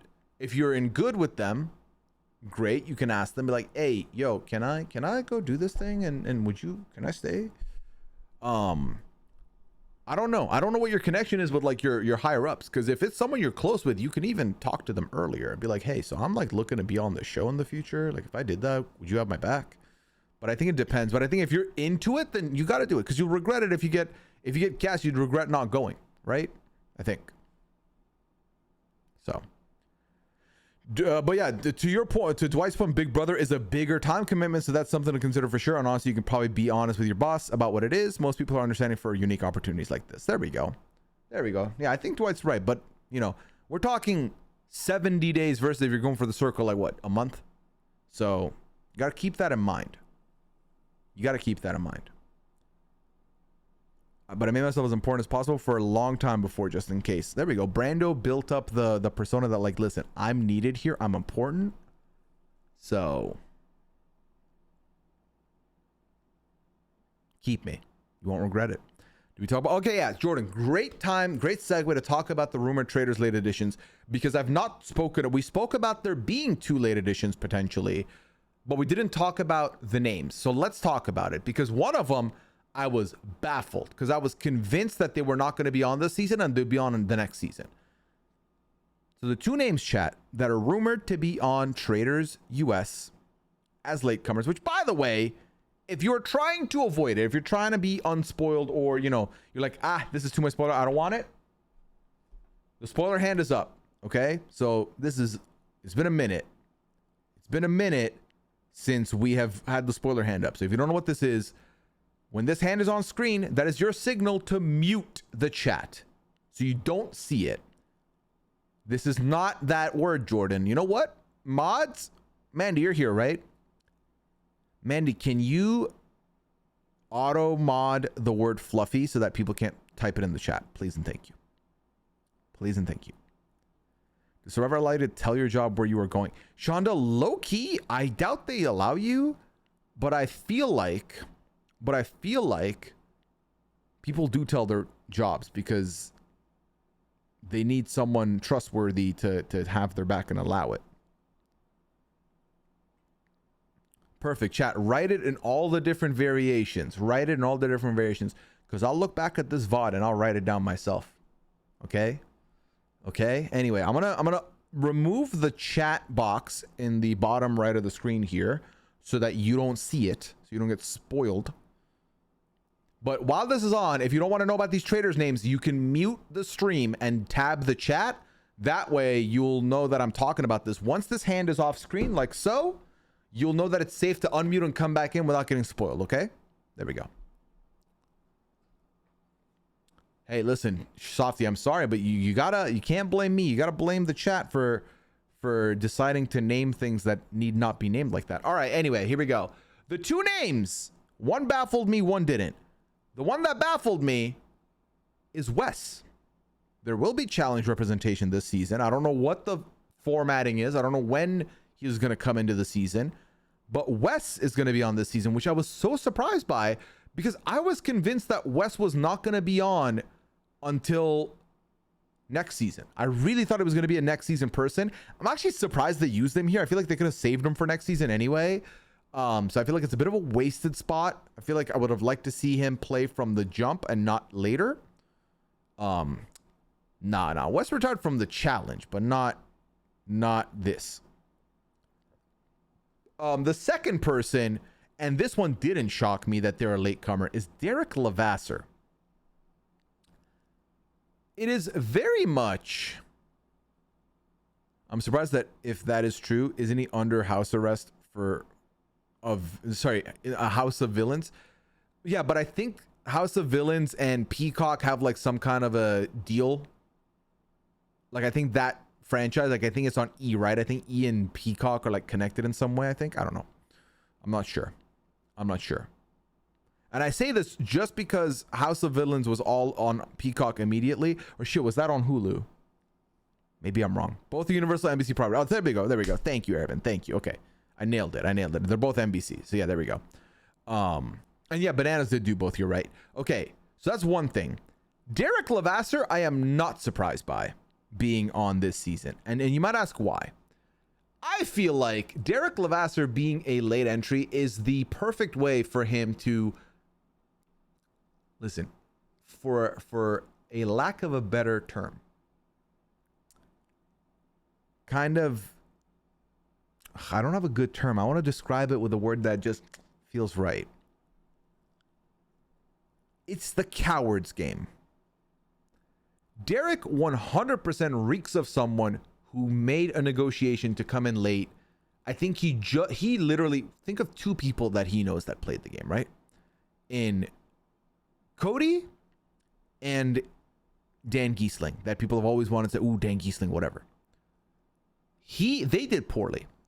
He 100% negotiated to come in later, because if he goes in first and goes out early, then he's like, meh. He's terrified. A cop out is hilarious, cat. My only regret is I didn't think of that, but I salute you for thinking of it. So he's gonna come in as a latecomer. My take, Hannah, on latecomers and traders overall, I don't like it. I think it's fun if it's like an injection of drama, like Kate coming in last season, didn't feel like Kate was going to take control of the entire game, but it was a good injection of drama. Derek's going to try and play too calculated and play to win, and low key, fuck that. If he wins the season, he came in late and he's not providing any drama, is it going to be a palatable win? No. It's going to feel like an asterisk. I don't care for that. We don't need latecomers. This isn't fucking Love Island. We don't need bombshells. Forget bombshells. This dude's a grenade. We don't need a grenade. No. But drama is better for me. I like Kate coming. I agree, Laura. I'd much rather they play from the beginning. But if you're bringing someone later, let it be someone who is more of a character entry and not a quote unquote brain entry, like a gamer entry, you know? Give me someone who's going to be shady at the round table, who's going to cause a little chaos. Not someone who's going to come in and be like, okay, so the most optimal way to play. No, I'm sorry. You're not allowed to have optimal game. You came in late. You don't get this. You don't get this opportunity. Wes is a gamer and chaos player. Exactly.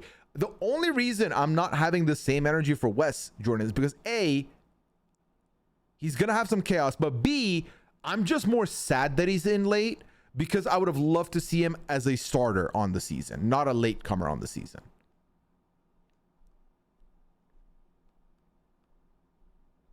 Yeah, Kate had also played once proper before. You're right, Jordan. He better not keep things calm. I'll be so mad. I agree. West, but no other challenge people, and coming in late sounds a little rough for him, to be honest. You're not wrong. I wonder if they both come in at the same time and they make one of them a traitor and one of them a faithful or something. Was there an energy or thought where Derek doesn't want to play BB again because he didn't want to taint his perfect game? Oh, 100%. I mean, that's how I take it, to be honest. That's how I take it, Hannah.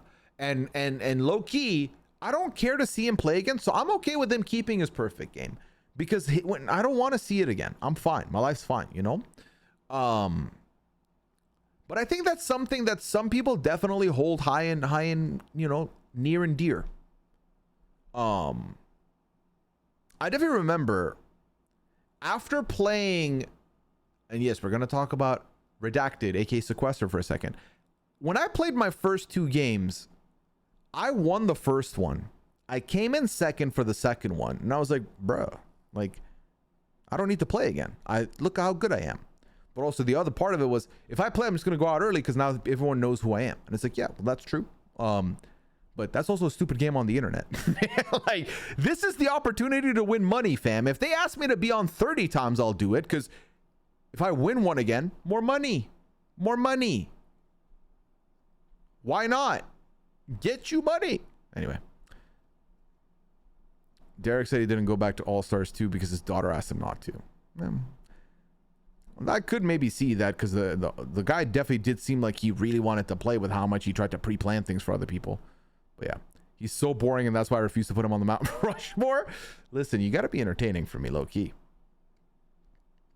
But season 16 did spawn 3 winners. Aren't you a fan? It did. Season 16 is the most successful season. Not only did it spawn 3 winners of Big Brother, it also spawned a winner of the challenge. Spoiler alert. And a 2-time third boot of Survivor. Damien, thank you for the lesson 2s in chat. Get your lesson 2s in if you haven't already. But yeah, he doesn't want to play against other competitors since he didn't have many strategists. I mean, again, it did have some huge dubs. 3 BB winners, 1 challenge winner, and Caleb on that 1 fear show. Oh yeah, he did win that, I guess. Technically, the fear factor. But yeah. Also, 2 people, hold on. 2 people coming in mid-game and it's 50-50, they're a traitor, means one of them is probably right. That's what I'm saying, Mandy. If they both come in at the same time, the twist will be that one of them is a traitor, one of them is a faithful coming in. That has to be the twist. But then I wonder if it's like, what if it's like a, you know how like in like a goose when there's a dueling dodo, or not a dueling dodo, if it's like you're in the final 3 of goose and there's someone who was so clearly like they announced their role and they've been that role, and it's like, you know, you're not bad, so the other one's bad. I wonder if they both come in and they're like, all right, one of you's a traitor, and like they tell Wes, hey Wes, you're the traitor, and then Wes has to convince people that it's Derek, and Derek's going to convince people it's Wes, and then one of them has to get voted out immediately. Or yeah, when the one is voted out, the other becomes the traitor. Perfect. Like a dueling dodo type situation. See, something like that could be good. Not if Wes goes first though, so I don't like that. But someone said earlier, I feel like if Brittany's still there, Daniel Reyes is still there, I think they'll kick his ass out immediately. Almost like the evil twin, exactly. But then why not just get both out back to back? You're not wrong, Flinzel. Then why not just complete the 50-50? But the thing is, I'm assuming when they vote them out, they'll tell people that they're not a faithful, right? Or they're not a traitor, right? So maybe that. But it could also be a situation where, like Mandy said earlier, the other person becomes a traitor only after that one gets voted out, but then that fucks it up anyway. Because then they're like, well... But yeah, maybe they don't tell everyone. They don't tell everyone that, like, hey, one of these two is a traitor. They don't do that. Anyone, but they tell those two. Only those two know that information. Maybe. Who knows? I don't know. We're just spitballing here. All of this to say that I do not prefer it that way. I do not prefer it that way. I'd rather there not be any latecomers. Do you watch Jetlag? If so, the same production company is doing a game with YouTube streamers called The Getaway. What is that, Jordan? Tell me more about The Getaway. I'm intrigued. I've not been keeping up with Jetlag at the moment. Giving hair part, neither can live while the other survives. Right, that could be interesting. Brevich, stay with the props. Appreciate you. Welcome back in with the Less Than 2 crew for the 26th month. Hope you're doing well.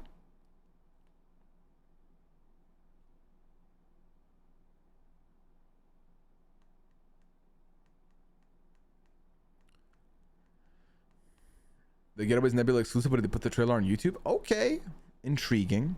It's like the mole, but secretly everyone is the mole. A Nebula exclusive, but I might sign up to check it out. That sounds like the type of shit I'd be into. Oh, there we go. Pooya, I am so busy this summer. I'm reading another question, but oh yeah, chat. Get the Less Than 2s in, because we finished talking about the traders, right? I feel like most of the players didn't know who Dan was on the traders.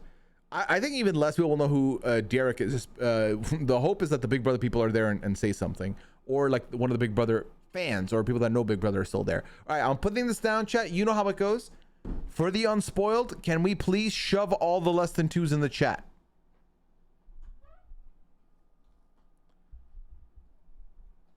Tyler teased he is on an upcoming Netflix show on his pod. Any idea what it is? Flinzo, which Tyler? And I think either way, I won't know. Maybe for year 5 of the channel, can we get a fluffy badge you can put on screen? Mandy, you're in the chat though, right? Mandy, I will double check to see if you're in here, Mandy. Hi. Mandy, can you auto mod ban this word, please? Get this filth off of my screen, Mandy. Tyler Crispin. Oh, I have no idea, Flinzel. The Getaway trailer. Thank you. Welcome.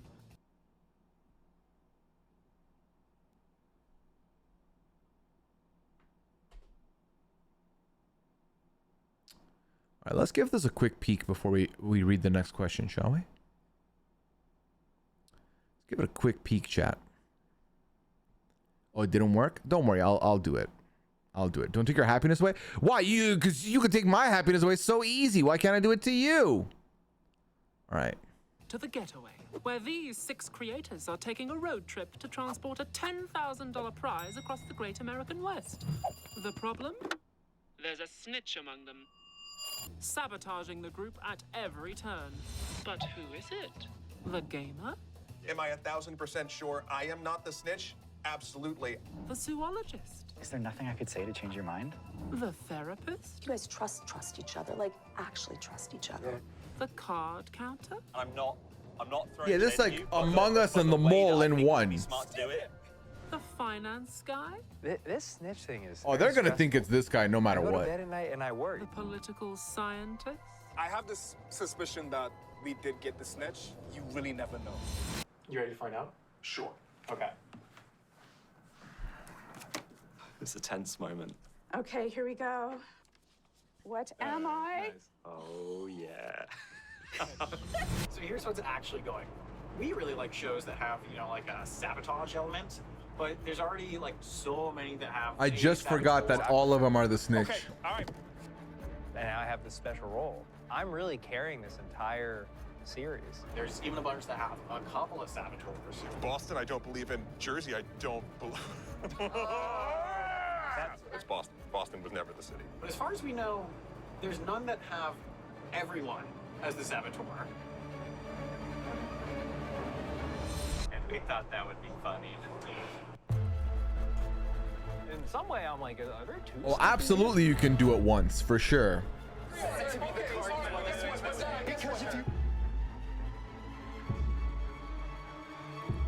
Ugh, and it's brilliant because you know everyone's gonna like suspect everyone, like, and they're all gonna think they do really well. Like, this is perfect.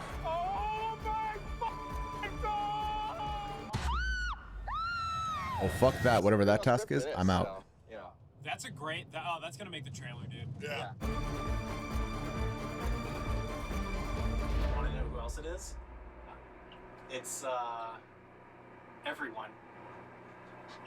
Oh, this guy got voted out. Spoiler alert! Spoiler alert! That guy got voted out.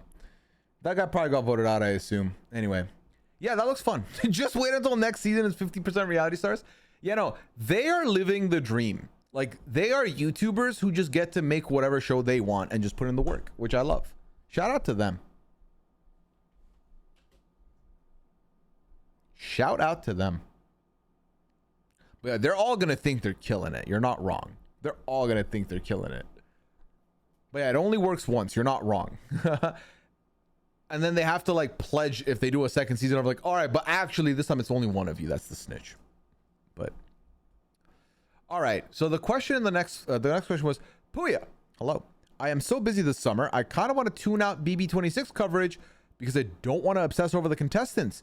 How, or have you ever just watch the season, without constantly thinking about the feeds? Like, how do I enjoy Big Brother without being obsessive? LOL. It seems impossible nowadays. I've watched the feed since BB19, but I think one of the reasons BB18 was my favorites was because I just enjoyed the episodes without feeds. Help, all caps. Good question. Here's what I will say. I think there is a way to watch these shows without the obsessive component. I obviously keep up with feeds the whole way through. I cover it on a weekly basis. And I have to talk about it constantly as someone who is in the space and also streams. A lot of my stream questions during, like, a lot of the pad during Big Brother season ends up being Big Brother. Like, I feel like when we do a 3-hour stream during Big Brother season, the first like 2 hours is Big Brother, and then the next hour is like the other questions that were non-Big Brother related for the most part. I think it's important to separate yourself from these people. I think it's important to take breaks where you watch or do or listen to other stuff. I think doing only Big Brother all the time is not ideal. I think you have to, Flinzo says this, find the balance. But if you are someone who you think it's just going to be impossible to be that way, I think remove one element of it, right? So like, for example, a couple people in the chat are saying mute it on Twitter. That could be a shout for you. Maybe you just watch your feeds without the engagement and the discourse of Twitter, if that helps. Or the other way around, don't watch feeds, just keep up with Twitter. You like maybe cutting a couple pieces off could help for you. Personally, I would say the balance thing, finding, I had times where, feeds down, fuck it. Even if the feeds come back on in 5 minutes, I'm doing other stuff now. I'm committing to doing other stuff. I can always come back and catch up later. It's important to maintain your life still. Watching other shows, listening to music, going for walks, going to the gym, talking to friends, going out. It's important to maintain all that for me. To keep healthy. And by healthy, I mean mentally healthy. Because it can be a lot. It really can be a lot. I have definitely had parts of the seasons that I've, since I've been watching live, that I just tuned out. That I just didn't continue watching. And by that, I don't mean like I completely disconnected, but like I watched feeds less and less. I kept up with feeds through reading about stuff, finding little timestamps and checking out only the important stuff. And obviously listening to the live feed updates because that always allows me to just skip through when I need to. But yeah. I don't know watch feeds that much, but just listen to the updates every day. And then the other pods. There we go. There we go, Red Wings. Only watch feeds certain days or get BBV to catch up on highlights. There we go. That's what I'm saying. That's what I do when I start falling off or like I'm starting to lose interest. Last season was the first one I've watched feeds from the beginning between feeds, Tara, and Twitter. You're absolutely right. Not great for the mental health. It's a lot, Dainty Butterfly. And I think that's the problem. I think when we're that tapped in, that's the problem, that when the show ends, there's people that are like, oh my God, what do I do now? I'm so connected to this and it's over. I think you have to, you know, like anything that one consumes, too much of a good thing is not a good thing, right? It's a bad thing. So you got to find the balance. Find the balance. This song reminds me of Gossip Girl. Reminds me of FIFA. In my opinion, if you can get through the first month with using these tips in chat to avoid it, it'll be easier. The start gets you looped in, but if you don't get attached in early season, I think it'll be easier in later seasons to tune out. Exactly. Rainsy, thank you for the 3rd month. Thank you for being here with us. Appreciate you. Welcome into Lesson 2 crew. It's like watching 180 games, but basically you don't watch every game. You gotta, you know, skip some. I was way too affected by VV25, so I feel the pain. Yeah, it can be a lot. Earlier, while we were holding a mannequin hand, Preston, it was the spoiler hand. That hand is used so that when I have that up, people know to mute and tab the chat. So like, let's say I said, oh, I'm going to talk about Love Island US, and a lot of you don't watch it or you don't want to get spoiled because you are keeping up with it. That way you mute, you tab, I talk about the show. Then when I put it down, you know you can come back in safe. Okay, I'm now moving on from the auto modding the word. I'm just gonna write down the names of the people who are saying fluffy, and I'm gonna send you a warning later. How about that? A visual cue. Exactly.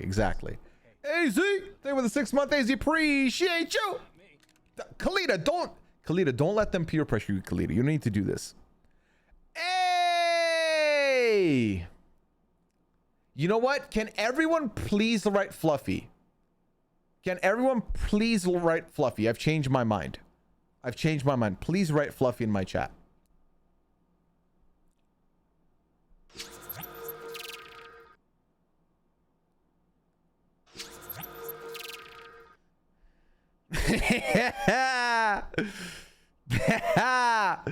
You know what? Write it. It'll be fine. Anyway, but no, honestly, I think all things considered, I think that ultimately it's very easy to get sucked into a Big Brother season. Alejandra, don't worry. It's all good, Alejandra. We're talking about Big Brother right now. It's very easy to get sucked into the season, especially if it's good in the beginning, to just like dive all in. You gotta remember, you gotta focus on, you know who's the #1 house guest in the world? You. That's right, you. You don't need to be in the Big Brother house to be a house guest, right? You are a hamster. You are a house guest. Living your life in the Big Brother house known as life. You gotta tend to yourself more than anybody else. You gotta focus on you more than anybody else. You know who you want to give a 10 to in the stock watch? You. You know who you should be rooting for to get the HOH? You. Only the HOH is not a weird competition where you gotta hang on a hot dog or you know, grind a banana. It's waking up in the morning, making your coffee, getting your job done, working out, hugging loved ones, petting your cat, all that stuff. That's what matters. You gotta always root for you, chat. And I feel like when Big Brother season happens, it's so easy to forget about that and be like, no, you know what? I'm rooting for this 5'0" person who really, really, really loves this show and is now the person I'm rooting for. You know what? I just wanted to say like a random person. I'm realizing that someone's gonna think this is a person and they're gonna run it like it's that person. This is a random person called Glenn. This is Glenn the house guest. And you're like, you know what? Glenn the house guest, that's my dude. I'm rocking with Glenn. Glenn's my guy. Glenn forever. And not Joey Rodriguez. I forgot that guy's name is Glenn. This is Gerald. Gerald the player. Gerald, that's too close to Jerry. This is, you know what? It's Mahmoud. Mahmoud the player. We've not had a Mahmoud on Big Brother, and I know that. Mahmoud. This is Mahmoud. He's like 5'8". he loves the show, and now I love Mahmoud, and I'm rooting for Mahmoud, and I want Mahmoud to win, and I want Mahmoud to do all the things, and Mahmoud's gonna kill it. And oh my god, Mahmoud sneezed, how adorable. Let me make an edit about how sexy Mahmoud is. You know what? After watching Mahmoud for 4 weeks, Mahmoud's like the hottest person I've seen in my life. Mahmoud in that swimsuit doing things different to me. It's too much. You've gone too far. You've gone too far at that point. Can't be doing that. Can't be doing that. Or you shouldn't be doing that. You can do that for, let's be very honest. Let's also, if there is now a Mahmoud on the season, I will lose my mind. No, but let's be honest. You can do all this. Of course, it's allowed. You know, it's like you do what you want to do. But getting too attached to that level, as much as I'm kidding, is, I know, is going to be tough on people. So you don't want that. You know? But yeah. Oh my God, Leslie, I think was this the weekend that they were in Arizona with Tyson? Perhaps. I think they were with Tyson. And didn't they do like a pickleball thing? Yeah, there we go. Yeah. Another Survivor person, Leslie. Introducing the AFP of BB26 Mahmoud. Well, since we're on the top, my local Survivor Big Brother season is next weekend. I'm pretty nervous but excited. Shondell, this is someone you've already played, right? And it's being premiered, or you're playing next weekend? Which is it? But yeah. They streamed the football game and Q was yelling at Hunter during the game. That's hilarious. I should have watched that. I missed it. Okay, so someone asked about the RHAP BB Millionaire. I told y'all I was part of the game test. I tested the Millionaire game out beforehand, so I knew all the questions going in. We definitely talked to Taryn about like, hey, this might be a little hard for now, push it down to later. Or actually, no, this question is perfectly valid right where it is. So some of the, I mean, I told Taryn when I did the playtest, I was like, let it be known, I'm not going to win this. My memory on Big Brother shit, it gets like bad. It's not good. How did I do? I think I made at least to like, what, 14K, maybe 16K. The thing is, we played the whole way through because we had to continue answering and like testing the questions, but I definitely didn't make it all the way to the very end. Who was your Ask a BB alumni? So I knew that Corey was gonna be there, but when we did it, Ask a BB alumni was Taryn, audience was Taryn, all of it was Taryn. Did you use all your lifelines? No. So I didn't use any lifelines until Taryn practically started yelling. He didn't yell at us, but Taryn was like, hey, can you use your lifelines, please? Yeah. Listen, I'm going to rat her out. Lavina, was the one that just wasn't using her. Lavina not only wasn't using lifelines, Lavina was almost trying to answer all of them before she even got the options. But yeah, no, it was fun. It was a fun afternoon. Public call out. I mean, listen, rather get called out for this than anything else. Lavina's great. Did anyone protest the who did Rob call a loser question? No, it was very straightforward to us. Don't want to go home with the lifeline. Yeah, once Terrence said he wanted us to use lifelines, I started bundling them. I was like, fuck it, I'm gonna add 3 to this question for no reason. Again, I was like, this isn't live, this is a playtest, we're fine. Pooya, if you had to live without pizza or pasta, which would you choose? I would choose to live without pizza. Sorry, pasta. I would live without pasta. I don't eat pasta that often. I feel like rice is a decent substitute for pasta. I don't think there's a decent substitute for pizza for me. So I would choose to live without pasta and live with pizza. What would you do, chat? If you had to choose between pasta or pizza, which one would you choose? You tell me. You tell me. RIP Pad Thai. Does that count? It shouldn't count. This is clearly, we're talking the battle of the Italian cuisine. I don't think Asian noodles counts. Tara, revive Pad Thai. Pad Thai and dead. They're not death, papaya. Rice is a great vehicle. I'm not mad at rice. No more mac and cheese. That might be the most heartbreaking one, but no mac and cheese. No. Does pizza include open face sandwiches? Like what, Cat? Be more specific, but I don't think so. Off rip. I refuse to choose. You have to choose. If Asian noodles don't count, I'll also give you pasta. Oh, there we go. calzones. I don't think calzones count. I think they're like close. It's fine. They don't count. I feel like it depends on the person. I don't think calzones quite hit the same pizza itch for me anyway.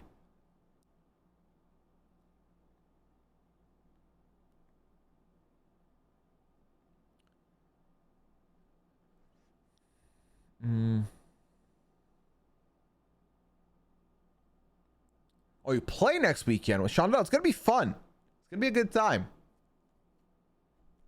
I know someone who doesn't think rice is whatever, and it's affecting my view on their overall judgment and decision making. It's so funny with rice. I feel like some people, like, I grew up on rice. Rice was like a mainstay in like almost daily meals. In, you know, in Persian culture, rice is life. But I feel like some cultures, some people, some households, they don't really have that rice life. But once you've lived the rice life, it's like a different thing. In Hispanic culture, it's also a staple. There we go. I think a lot of culture, it is a staple. Yeah. Mom tells stories of how she had rice for 3 meals a day when she grew up. Yeah. It's a big deal. It's a big deal. Chat and Pooya. I have problems where I tend to make mountains out of molehills. I am the cry over spilled milk type of person, but I want to improve. Does anyone have tips for anxious people like myself who are trying not to overreact to objectively small setbacks?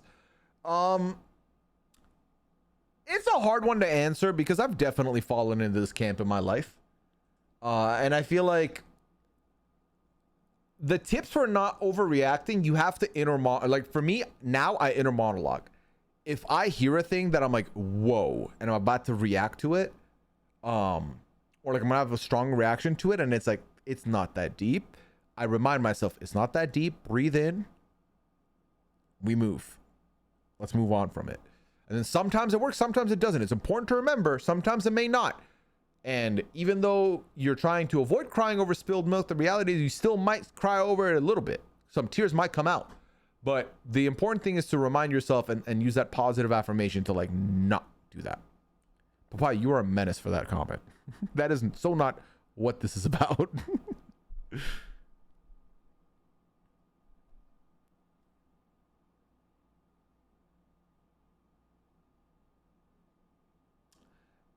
Hey, question. Have you ever played Nerdle? Less than 2. I have played Nerdle. And I was decent at it to a degree, but then Nerdle got very, very frustrating for me at points. To be honest, that's not even the reason I stopped playing it. I stopped playing all of them. Wordle, Connections, Nerdle, all those games. Wordle, I stopped. I just stopped playing them. It wasn't hitting for me anymore. It literally solves the problem. It depends what the problem is, Pooya. Everyone needs to watch Inside Out 2. Matt, can I tell you something? Inside Out lied to me. I thought the first Inside Out was going to be funny, and it made me feel all the emotions, which I understand is part of the premise of the movie. But I felt scammed. But also, I don't want to get sad, so I've been avoiding it. Movies that I know are going to make me feel sad, I avoid now. Because when it makes me feel sad, the sadness doesn't end when the movie ends. I'm sad the rest of the night, and I don't want that. Someone with generalized anxiety disorder, meds and therapy help, but shit still happens. Wish I could give the answer. Advice seeker. Thank you for that, Lori. Appreciate it. It's not as sad as I thought it would be. Oh, there we go. I don't know who told you it would be funny, but the trailer did, Matt. The fucking trailer did, okay? The trailer looked funny, and it was not. Have I talked to...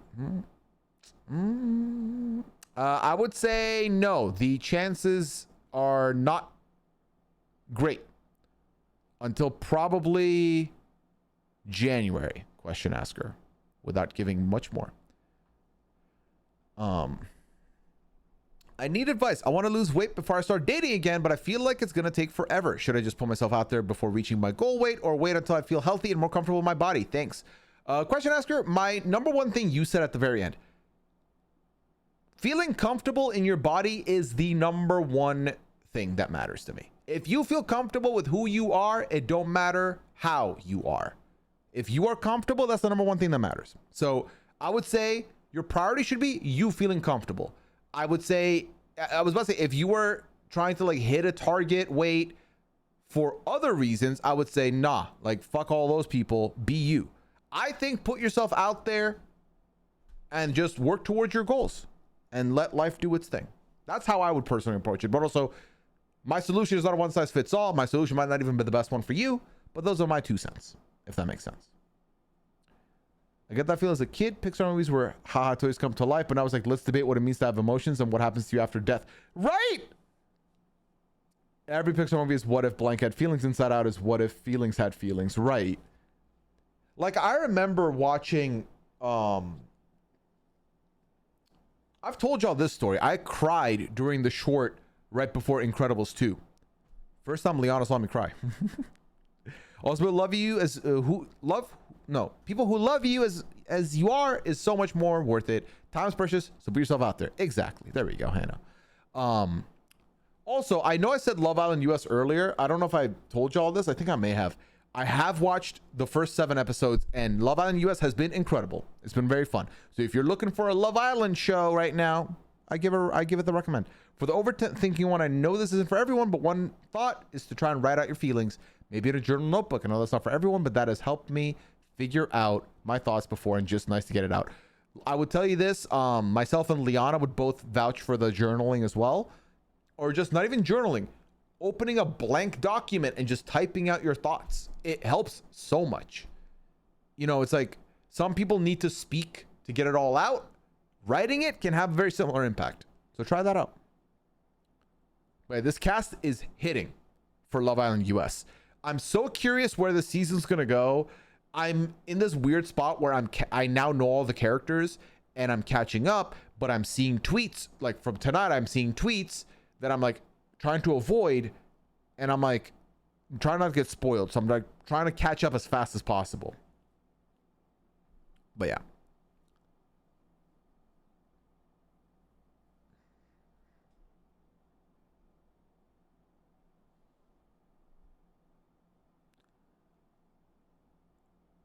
Okay, someone asked about the Derek and Wes rumors. We already talked about this.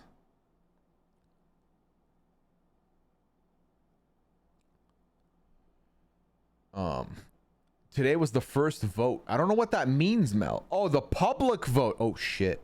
Okay, I need to avoid. I'm catching up. I'm very close. How many episodes are there total, chat? Because I'm about to start episode 8. Are there 10 episodes? 11 episodes? How many? How many? And tell yourself you or anyone else will never read it. Just delete it after writing. Yeah, honestly, that's it, Mandy. It's like writing a note and then sending it to nobody. It just deletes, right? It's perfect. And if you meet someone that might entice you to reach your goal, says Pixie. Lori says, are you sure dropping the pounds will increase the confidence? Why wait? Nothing's guaranteed. Maybe let potential dates know you have goals in mind. I think just work towards the goals that you're looking for to make you happy, to make you feel as comfortable with you as you can be, and everything else, if it comes, it comes. If it doesn't, we'll see. 10 total so far. Wow. Okay, I'm caught up. I'm about 3 episodes away. That's exciting. All right. Are there any misconceptions about Iran or Dubai that you've come across now that you live with North Americans who may not know as much? What are some things you would want people to be less ignorant about? To be honest, to be very honest, especially in the space I'm in the community I'm in, I don't feel like there's a lot of, like, I've not seen a lot of comments, sideways comments that would make me feel frustrated and be like, this person's being ignorant. There's not a lot of those, if I'm being honest. I feel like when I first moved to Canada, people would hear that I'm from Dubai and be like, wow, so you're loaded, you're wealthy. The sad fact was, no. Like, I was blessed in that my dad was paying my tuition, but I was not getting, like, you know, I didn't have like a fat bank account. I wasn't getting hella money. After tuition, I had to make my own way. I had to, you know, work, make my money and everything. I was very grateful that my dad footed the tuition bill because it was a fat bill. But no, I didn't have that like wealth that they were talking about. Now, is there wealth in Dubai? Yes, of course. We've talked about this, that the nationality of Emirati, that's a UAE native, Not a lot of people have that nationality. Even being born and raised there doesn't give you that nationality. They are typically the people who have the wealth. I was born and raised there. No nationality, no citizenship. But there is a wealth for people like from there, but like just because you're from there doesn't mean you're from there, if that makes sense. So again, that was like the one thing I can think of. I feel like with Iran, again, I've not come across that kind of quote unquote ignorance, right? I haven't really experienced that. And if I ever come across that, I will stop people down and express it. Because I think there's something to be said about expressing that and correcting that. Not so much just getting mad and internalizing it, because what's the point? What is the point, you know?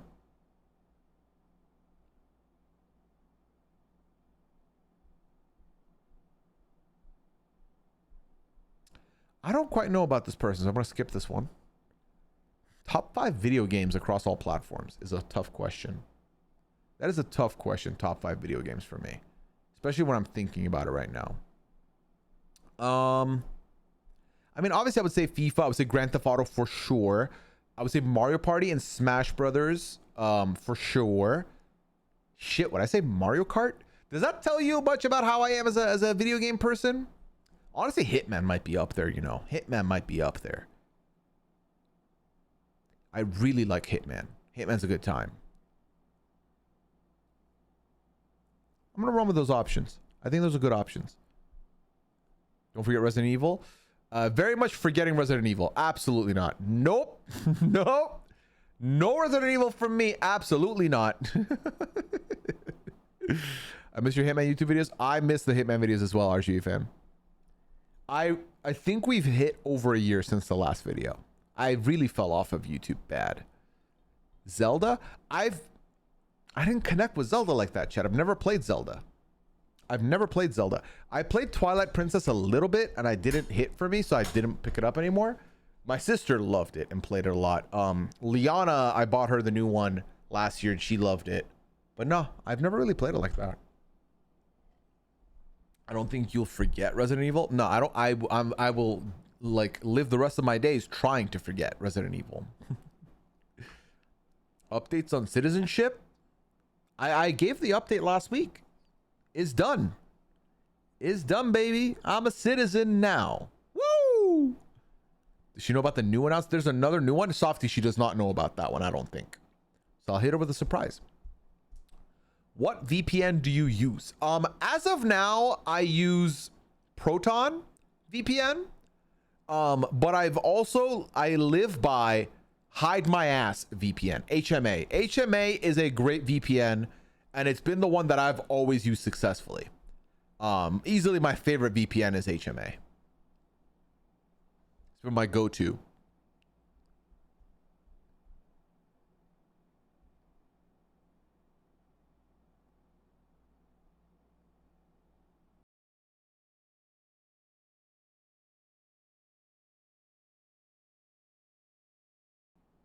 All right.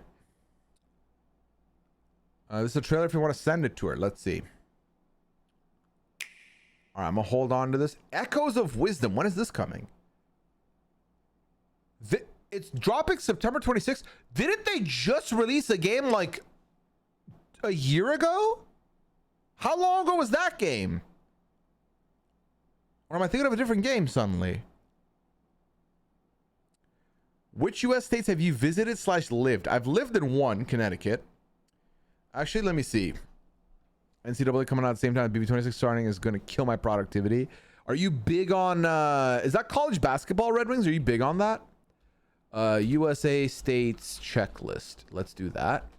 Because I can tell you... All right, let's see. Have I visited? No, Alabama. No, Alaska. I have visited Arizona. That's 1.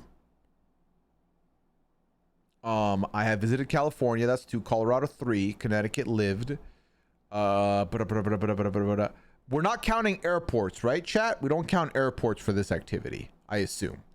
Oh, never mind. I was gonna say we don't count airports, but I did go to Chicago, so that's there now. That's sorted. Then we got Louisiana. Yes.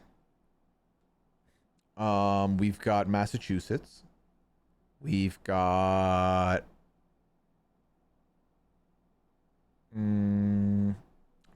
Hampshire. We've got New Jersey. We've got New York. We have got Pennsylvania. We have got to relax Washington, D.C. There we go. I think that's all of them. How many is that? That's 1, 2, 3. Oh, you know what? You know what? We totally did Utah as well because we went to the sign. So that also counts. So 1, 2, 3, 4, 5, 6, 7, 8, 9, 10, 11, 12, 13. I've been to 13 states, chat. 13 states. Depends how long you were at said airport. Yeah, airport would have been like 3 hours, but that was Illinois, and now I've been to Chicago. So I've been to Illinois. So it counts. 13 out of 50 states, chat. Look at me. That's not bad. You have to go to Wisconsin Dells, Pooya, largest indoor water park. Where is that? Is Wisconsin Dells in Wisconsin, I assume?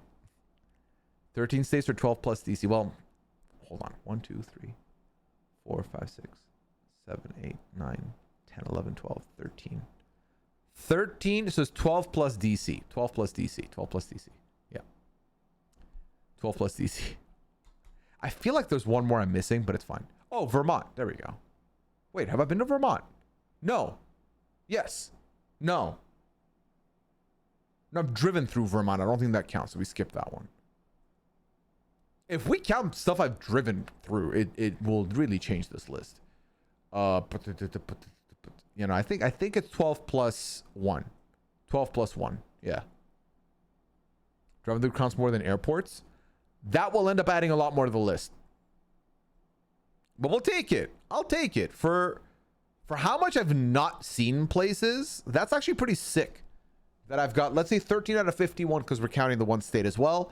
That's 25%, chat. That's a quarter of the way through. That's pretty sick. That's pretty sick. Look at me. Look at me, chat. Got to make it out to the National Treasure Dollywood. Where is that, Hannah? Next up, North Dakota. Is that next up? Is that really the next up? All right. Next question. Any hot D thoughts? House of the Dragon. These are my thoughts. I watched the episode and I immediately was reminded of how tough it is for me to understand what's going on in a show like this right now. Because with Game of Thrones, I feel like I got very tapped in and understood everything that was happening. With House of the Dragon, I watched it and immediately realized that I'm going to have to watch a YouTube video breaking all of it down again because I didn't keep up with a lot of it. But it was fun. I enjoyed it. It was fun to watch a show again with everyone watching at the same time. North Dakota Fantasy has a spot where you can get something for hitting your 50th state because so many people do it last. What? The best for last club in Fargo, North Dakota.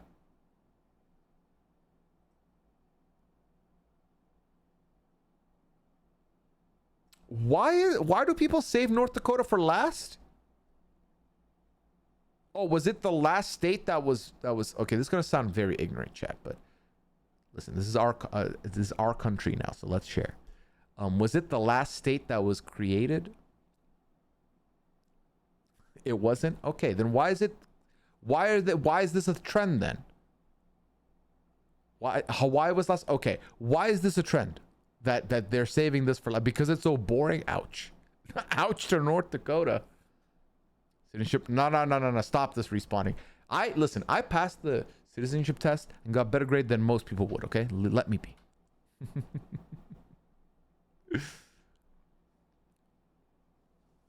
All right, where were we?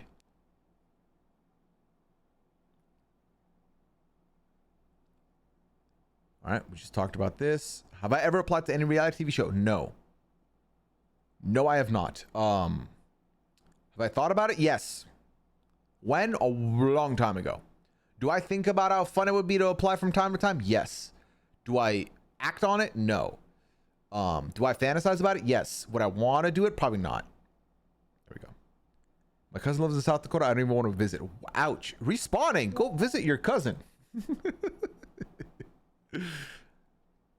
I love Big Brother, but I can't think of a single player I would like to come back for another season That's how bad All Stars pissed me off. They can go on other shows, but hoping BB is always new people from now on. I think new people is a more fun experience personally. Obviously, I wasn't like watching live during All Stars 1, so I'll never have that experience. In my lifetime, there's been some like a couple of returnee seasons, a couple of returnee people, and then they had the one full-blown BB22, and then BB Can 5 did a halfie, like a half returnee.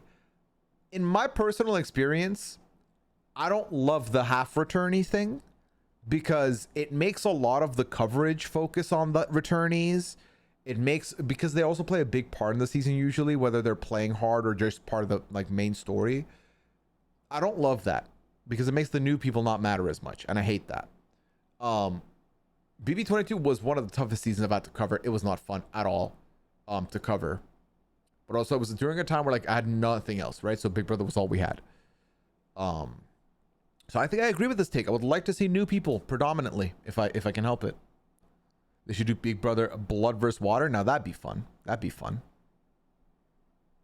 That could be interesting.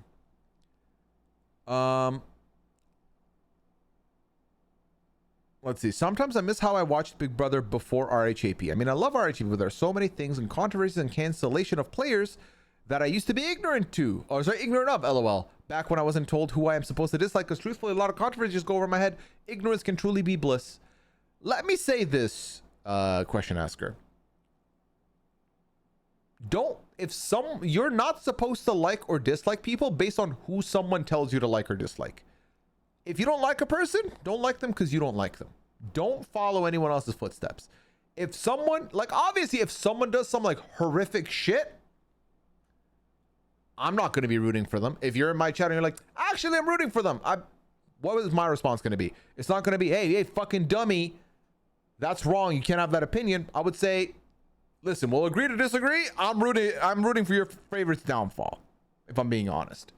I'm never going to want to put people in a position where they have to like go, like they have to feel like, well, they can't go there because they're gonna shit on me. You're not going to get that here. Again, unless they're truly horrific, then we're gonna have a different situation for me. Yeah, actually terrible people, that's the thing for me. But I 100% understand that seeing how the sausage get made has changed your appreciation for the show. Because if I'm being honest with you, it's changed the way I enjoy these shows. Think about how many shows now I not only watch, but I cover. It's really changed the way I both consume the media and keep up with it, especially a show like Big Brother. Like Big Brother, when we do the cast watch here together, when we get the cast assessment done on stream, which we're going to do again this year, we find out about these people within the first like hour of the cast dropping. And when I say we found a good shit, we found out bad shit. And you know, it's a lot easier to not be tuned in and just come in like the day before or the day of, quite frankly, and just watch the episodes, of course. I think a combination of people feeling like they'll miss out, so the FOMO factor, and also the being absent or behind the curve on the discourse is something that always keeps people tapped in with the stuff. But I think you're not wrong. Ignorance can be bliss because you can just pull up and watch the show without thinking twice about who these people are or what it is. I think it's understandable that you're finding out a lot more about contestants that you may not want to know as much, but no one can make you cancel someone even if they say so. Exactly. And I know, listen, I know that with podcasts, with Twitter, like there is coverage or there are tweets that you'll see where people are like, fuck this person and anyone who supports them. Like if they have one hater, it's me, or eat shit and die. Like, you know, there's any billion things that can be said here. It is what it is. It's fine. But again, that's that person exercising their opinion. You're free to exercise your opinion and don't let anyone tell you otherwise. But always keep in mind that, oh, there's a lot of people not liking this person. Potentially, if you say you like this person, they're not going to like that you like this person. Just keep that in mind. But, you know, I've never understood hate watching. Irie, I'm with you. If something is truly causing you pain, don't do it. Of course, there are like exceptions to the rule. Let me give you an example. I cover the show, right? I cover the show as a podcaster for Big Brother. That being said, when the show is doing too much for me, if I'm experiencing too much, like it's heavy, I will pause. I will still keep up to be ready, but I will watch less. And I think like that is the key. It really is. Nathan, yo, put thing with the video. Big time Charles. Thank you. Hey, Nathan, that was lovely of you to ask. And I'm happy we could oblige. Happy we could oblige. Learning how production works and editing Frankenbiting is changes the way I see every reality show, which is very fair. Very, very fair, Hannah.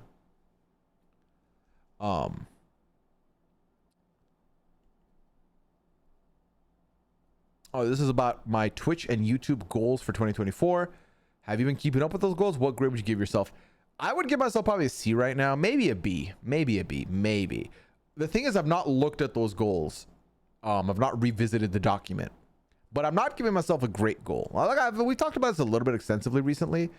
Yeah, my take is that I still have a lot of time to try. We on for blowing the clock tower? We are. 2 p.m. Be there. Should be fun. Do you agree with the assessment of Pisces men by the Love Island US Islanders? Remind me what the assessment of Pisces men was. I remember looking at Liana and being like, the fuck? I remember I issued some strikes. I was like, oh, this person's on thin ice with me now. But probably yes. Have you ever had glazed eyes like Justin Timberlake before? What does that mean? What the fuck does that mean, chat? How many cousins do you have? Blood cousins? Blood cousins? Like related cousins, I would say, or I know, 19 on my mom's side and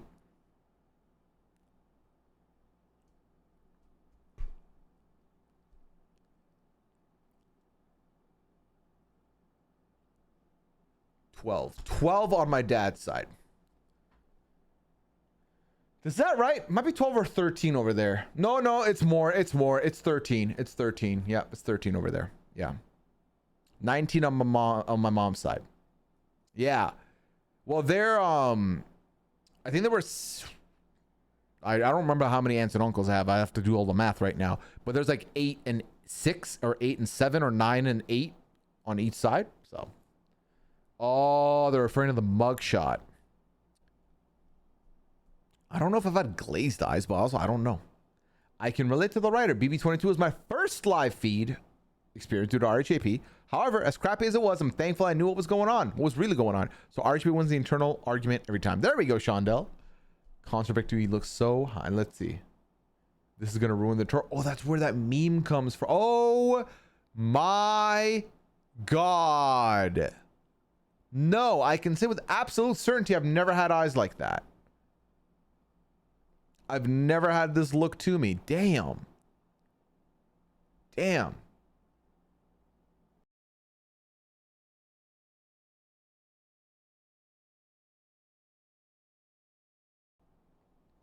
Not been critical of the question, but couldn't ask if you have a large family. I feel like, fair question, AZ, but I feel like if someone had said, did you have a large family? I'd say, no, it was me, my mom, and my sister, and my dad. So I feel like I wouldn't have understood that they meant like the extended, but you know, he's on some shit. I think so, Hannah. So that's fine. Have you seen the viral chocolate from Dubai on TikTok? Have you had it? No, I have not seen the viral chocolate from Dubai. What is that? Let me search it up. Dubai's viral crunchy pistachio Kanafa chocolate bar is wateringly. Oh my God. No, I've never had this. This has to be new. This is new. This is new. I've never had this. I've never had this.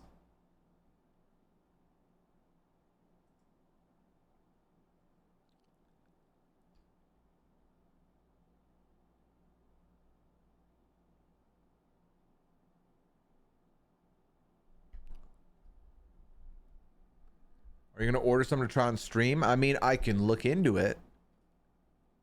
I can look into it and see. I don't think I'm going to enjoy it.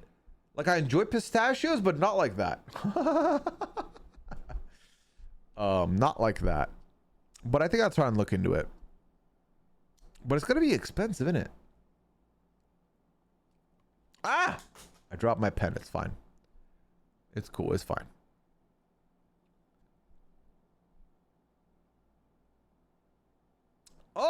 Y'all remember the OnlyFans question asker last week?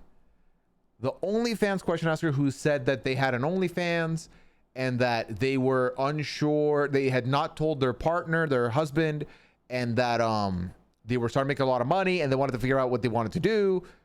So we got an update. We got an update from the OnlyFans person. They said, update, told my husband about my OnlyFans and we're going to start making content together now. Communication wins once again, chat. That is awesome. I'm happy for you. May you both enjoy your content together. Enjoy. They did ask a follow-up. Would you or Liana ever do one? I doubt it. I don't think I would be able to do it. Yeah, I don't know. Not yuck in the yum, to be very clear, but I don't think it's for me.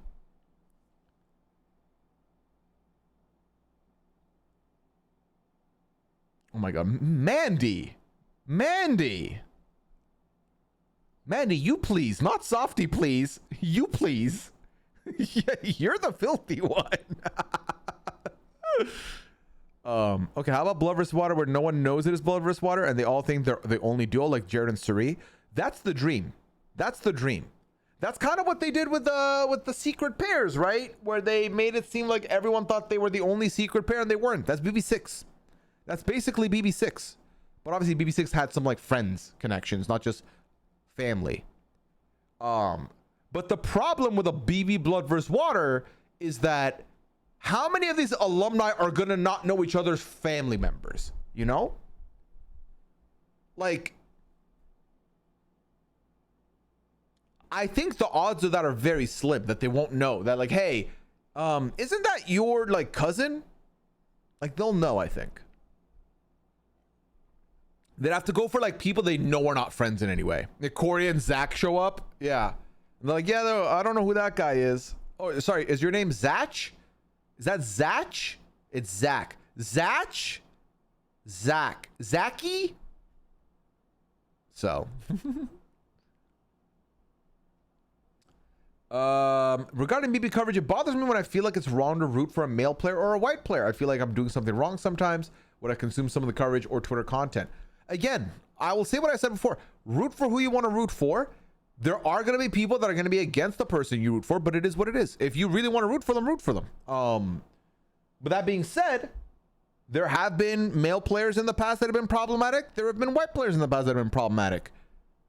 But if they're not, you're fine. But again, if you like the person, just like them. Obviously, this last season, in my opinion, okay, it was fuck Cameron. Matt was doing some unsavory shit. Fuck that guy. No one was saying shit about Corey. Obviously, we had Luke Valentine. Fuck that guy as well.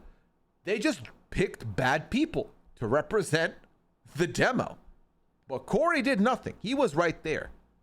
But if you're still like, okay, despite all the comments Cameron made, I still want to root for him. Again, like I said, I would say I'm rooting for your person's downfall. I'm not going to walk behind you with the shame bell. But listen, this is the space you're in. These are the feelings we're going to have watching some of these people. But I would say there's no one out there that's like, oh, I'm rooting against this person simply because they are male or simply because they're white. That's not happening. Even Jared, we fucking dragged Jared for half the shit he was doing and saying. But again, like I said, there's still going to be some people that are going to hold you to task for your opinions. It is what it is. People were giving me shit for not giving shit. And I've vented about this plenty where I was like, yeah, no, I really like the move this person made. And then people would like be bombarding my notifications being like, you motherfucker, you're being biased. Why aren't you talking about this other person? Are you against this person? Seems like you're anti that person. So it is what it is. I root for America solely because she's from my town without knowing her, but her good pick turns out exactly. There you go. I do not. So the next question, do you have a PO box? Ever thought of getting one?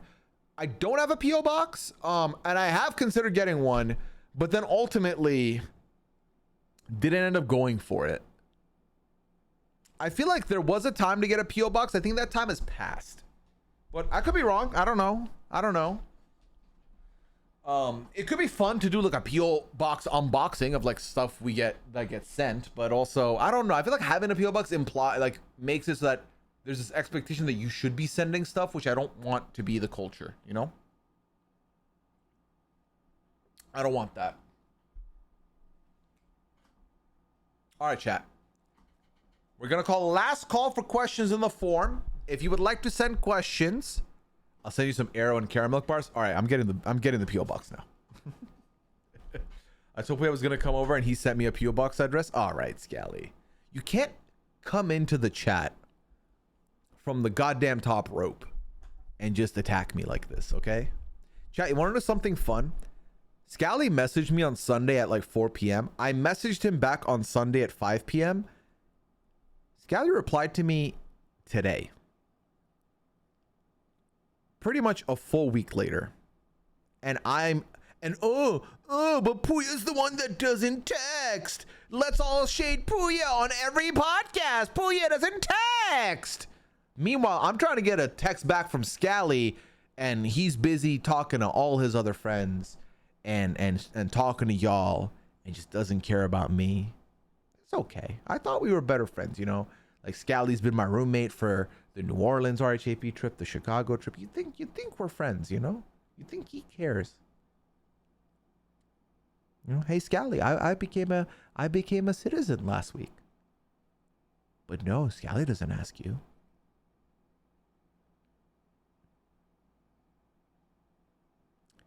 Mandy, whose mod are you, Mandy? Mandy! No, I kid.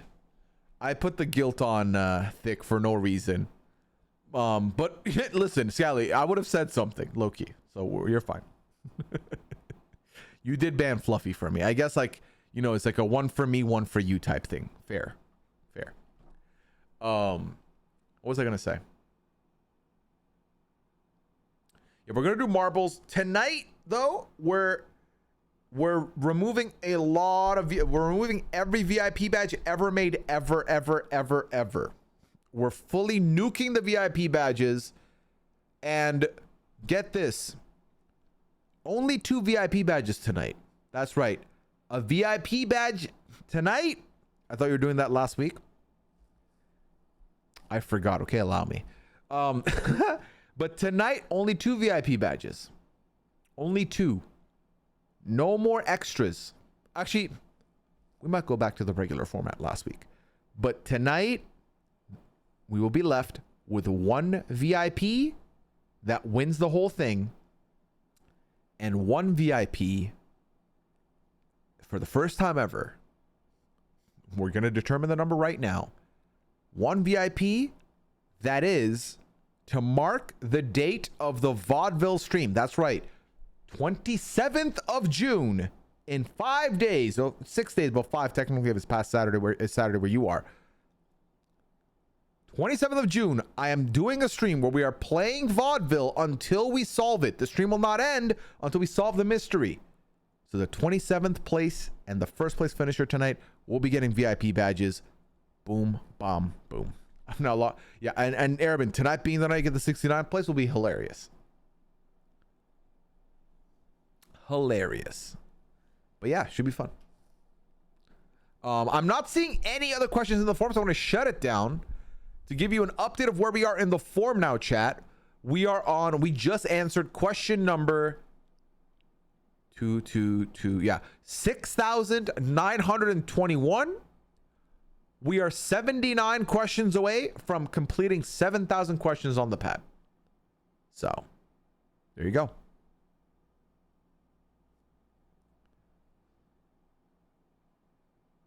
Places 2 to 3 go head to head in Marb's battle. Wait, Mandy, how would we do that? Then we have to do one more game, and then you only put those 2 people in a marble game?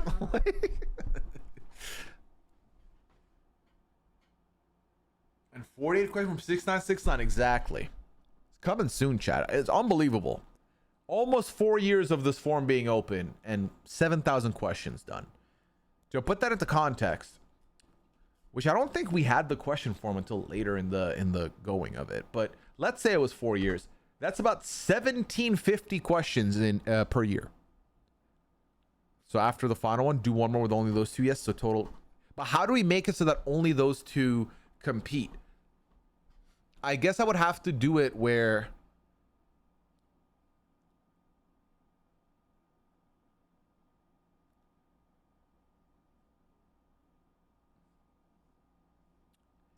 no, I could just, you know what I could do is I could put 2 and 3 in like a wheel and just spin the wheel. That's how I could do it. That's how I'll do it. Wheel them. Or I could do a custom. That's true. I could do a custom. I could run a custom. Oh my God. You know what? I did have a question. Okay. It's too late now because I don't know if someone submitted basically a form question in the feedback form. And I saw that. And again, this is what I would love if you could respond to people in the form, because they put it in the wrong form. And now I'm like, it was too late into the stream for them to check this out. But I will put this in. I will answer this question at like the beginning of next week's stream. There we go. You playing tomorrow? I am, Scally. Are you? Are you? I am. Liana is not, but I am.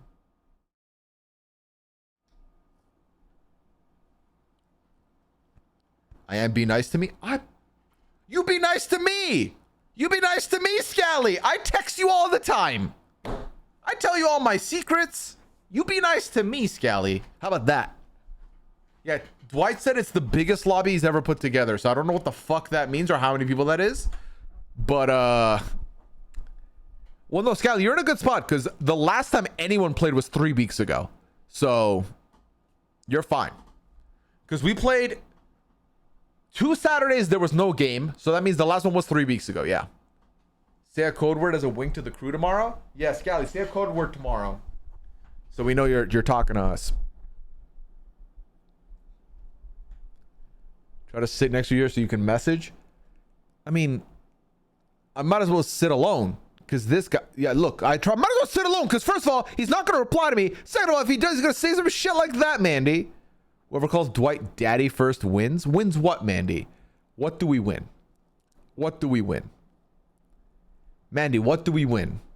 What do we win?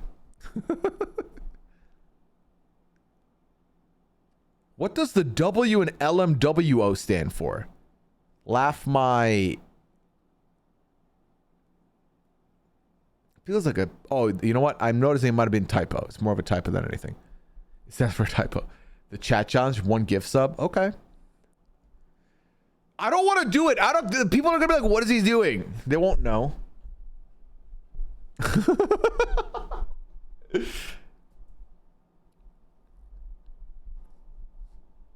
Yeah, you can be my Liana in that I will trust you blindly and then feel very hurt if you lie to me.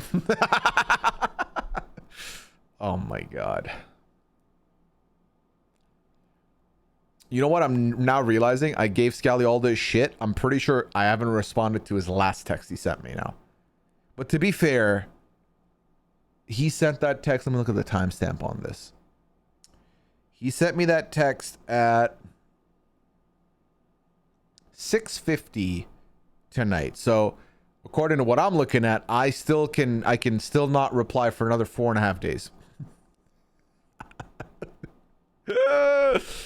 I know, but I didn't say anything. No, the truth is, Scally, I only saw it right as I was going live. So I was like, I'll respond after. All right, chat, y'all ready for some marbles? Some marbles. Before we do that, chat, I want to say thank you to all of you viewers. Those of you that are now done with the you're done with the just chatting portion. You just want to leave before marbles, get some sleep in before building the clock tower, or just before your weekend. Thank you for hanging out with us. I hope you had fun here. I'll be back on Friday at 5 with Goose. Obviously, I'll be here tomorrow at 2 for Blow on the Clock Tower. But like I told you, 80/20 on streaming. I might not stream that. So just keep an eye out for the tweet. And the good news is if you come to Twitch looking for me and I'm not streaming myself, there's going to be a lot of lovely people who are going to be streaming. And you can see me in there anyway. And just have fun with it, okay? Concerning my soul. This is me talking to the community, Tomster. How would you, I can read the chat as much as I want, but then sometimes you gotta talk to your people. You gotta talk to the community. Yeah. And shout out to all of the lurkers and VOD viewers. If you enjoyed this, I hope you had a good time. I know you're not in the chat, but I appreciate you being out there in some capacity. And obviously, I'll be back on Sunday with some goose. Okay? But for now, we're about to switch into our marbles portion, which includes me turning off my lights, turning off my camera, and we get a smooth vibe out to some music and some games with some stakes on them. I forgot, I got to open a plain tab here so that I got to open a there we go. I got to open a non-dark mode tab so that you can see me and the camera doesn't freak out on me until I set up. Oh, this music is bothering me. Hold on. There we go. A Cheeky 36. No. No, I know, Tom. Sorry, I was kidding too. No, not a Cheeky 36, but maybe a Cheeky 5. Cheeky 5. All right, let's go. Marbles, where are you?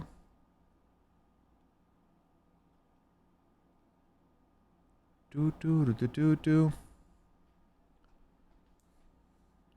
your theme to marbles. There's a drop going on. Oh, the Mandy, can we change the category to marbles, please? Please. I'm assuming that's what you mean, Pixie. And do you have to be like? Do you have to have like an agreement with them to do it? I don't know. All right. Thank you for the swap, Mandy. Appreciate you. All right, chat. Let's go over here.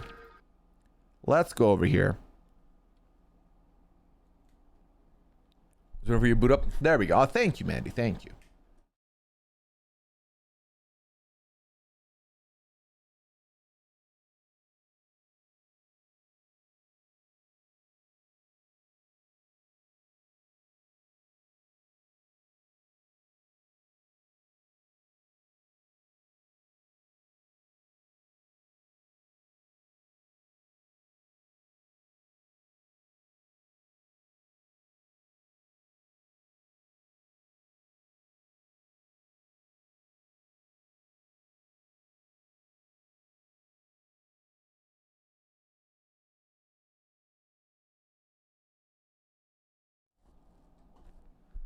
Gotcha.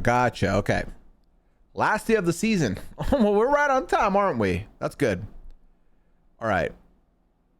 Sounds good, chat.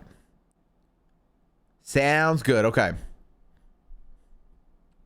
Oh, the season ended at noon. Interesting. I mean, hopefully it doesn't fuck up the rankings and shit, because that will be very annoying. Anyway, let's kick it off. There we go. We got viewers. There we go. Easy pickings. Oh, at midnight. Okay, well, 50 minutes ago? Okay. All right, Jay, you know how to do. Exclamation play to get involved, of course.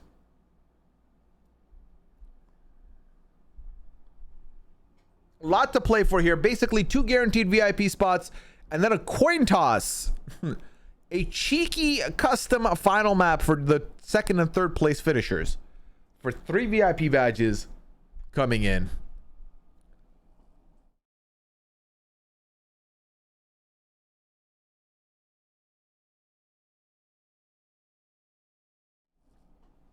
Do y'all want a simple? Yeah, actually, Mandy, last favor of the night, please and thank you if you can. Shout out, y'all. Shout out. Send Mandy some love if you're in the chat, okay? Mandy, can you do one last favor? Can you do a wager for whether or not I'll be top 20? I think we've done that the last 2 weeks. We've had some people make a lot of brownie points betting on me, and some people taking a complete L putting money on me. So let's see how it goes this time. Yeah, just top 20, I think. Yeah. I think that's the move. That's the move. All right, let me shuffle my music and see what comes up.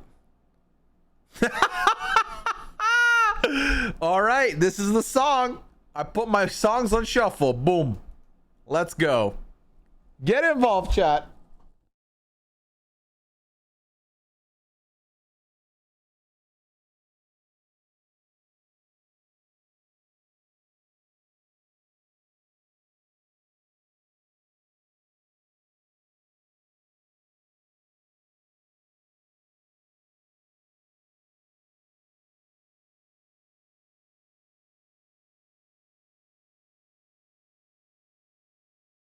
Gally, were you here last week when we did marbles? Because I finished first place and only 30% of the audience had bet on me. They made bank. Mandy, I see what you did in the thing. I see what you did. It's okay. It's okay. You weren't, you cried? I see.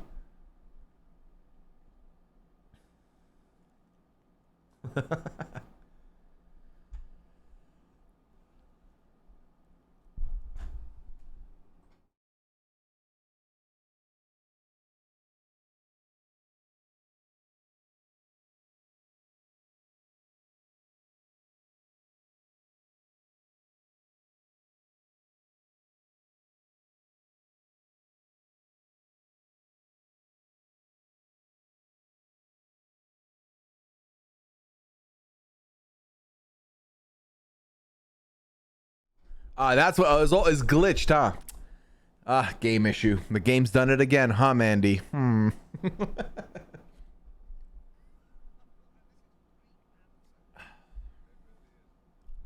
Also, Rainsy, you subbed about an hour ago. I don't know if I said thank you, but I do thank you. Brevich, same goes to you. I think I thanked you, but thank you once again. And AZ, thank you for the 6 month as well. Also, Rusty Husky coming in and immediately getting involved with the game. Welcome in, Rusty Husky. Enjoy your stay. You said thank you, don't worry about it. Well, thank you, Rainsy. Sometimes I forget and I don't remember. I'm like, I want to make sure I send my appreciation because it does mean a lot to me. All right, chat. You know what I'm about to say? We got 66 people. Can we get the 69th spot filled in? Please and thank you. Good news, Pooya. I'm officially going back to college next semester. Hey, congratulations, Tomster. Fun times. That's the fall, I take it? Like August, September vibes? Okay, Laura's involved. A1 in the building. Scally's already in here. Last call for bets, too. Last call for bets. You forgot to thank me for that badge idea earlier. Which badge idea was it? Oh, that Papaya. Papaya, here's a hint, my friend. My lovely fruit-shaped friend, who I do not know how you look like. I just picture a papaya when I talk to you. But if I don't thank you for an idea, it's probably because it was a bad idea, you know. It's probably because the idea wasn't it, man. Boo your idea. Boo. Boo. Boo. Boo papaya. Boo. But we do thank you for your contributions. In the art department, as you can see, he has Papa's got an artist badge for some fun art. But hey, not all ideas can be homers, you know? Oh, Mandy, I love that emote. Kalita, why? Kalita.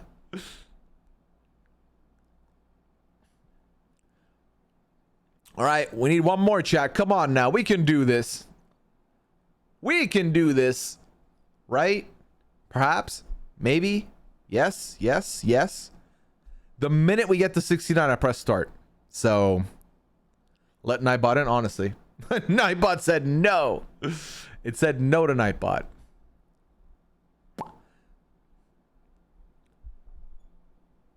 John, saving it. Thank you, John. Appreciate it. Oh my God. Kalita, is that a moist critical emote? Where'd you get that from? All right, let's see. Okay, so. Okay. Oh my God, Kalita. Okay, so we're about to shut down the submissions. You have 30 seconds to get a wager in. It's 45-55% spread. So basically a double up situation if you win, if you get the correct bet in. So keep that in mind if you're trying to get a final bet in.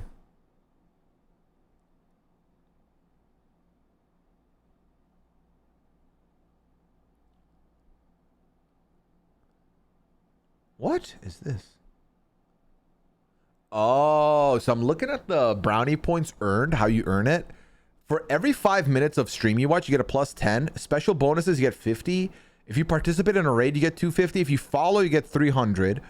Monthly first share 350. Monthly gift a sub 500. Grow a watch streak is up to plus 450. A tier 1 sub gets a 1.2 multiplier. Tier 2 gets 1.4. Tier 3 gets double multiplier. I didn't know any of this. I only knew about the raid one because you see the raid one come up often. All right, chat, let's get it going. Let's get it going. Also, the reason I reacted that way, but I didn't want to give it up. Khalida bet 150K against me. Khalida, most of Khalida's points. Khalida has the most points wagered tonight, all against me. And then Russ on the other side is the number one truther with a 50K put on me. So we'll see how it goes. Brevich says, Pooya, half my points are on you. Brevich, I hope we give you the dub. I hope we give you the dub. Good luck, everybody. Let's get this going. You know how what the rules are. Have fun. Root for your marble. Root for others' downfall. But most importantly, root for my victory always. And first one through the hole we follow. Easy pickings.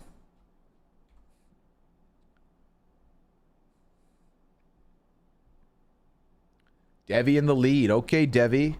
You're up.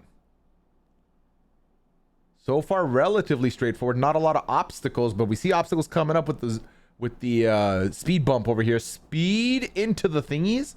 Could be a bit tough. It does split some people around. Shondell taking the lead now. Shondell in a clear lead, but falls back. Somna's taking the lead over.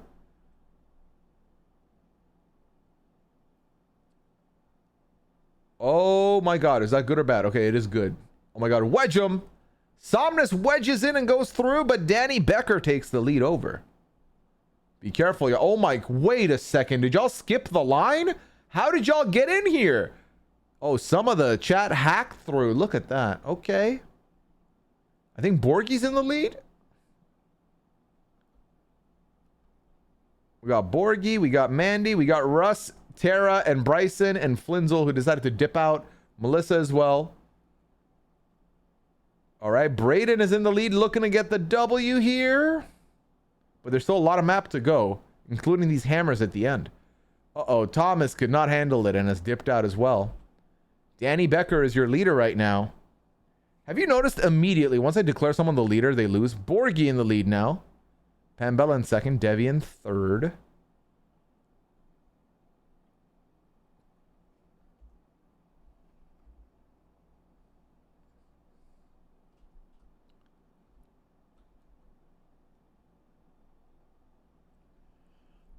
Oh my God, Mandy, not the zoom in gigantify of my that emote. Be careful of the hammer, Devi. You got this. Smooth. Ooh, Devi and Borgie. Here we go. I think it's over. I think Devi is our winner here, folks.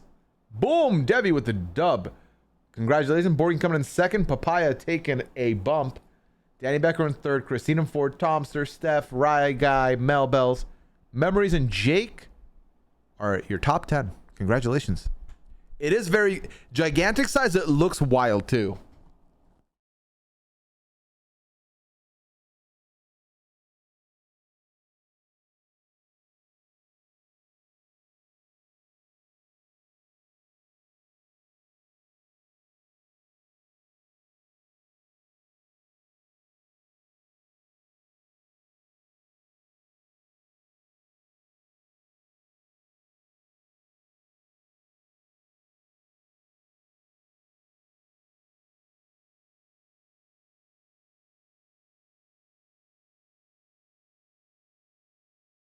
Big congrats to Devi once again for winning.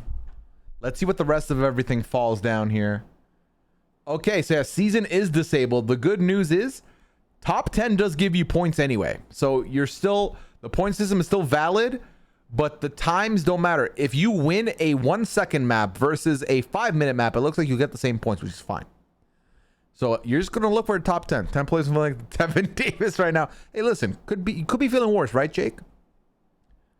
The unfortunate part is that me finishing 22nd means nothing. So some of these wagers could look a little wonky, but basically I need to place in the top 10 to stand a chance is what I'm learning here. We can see where everyone else dropped here. All right. If you see your name, you did it. Oh, also it doesn't count the doomps as anything. Doomps count the same as non-doomps.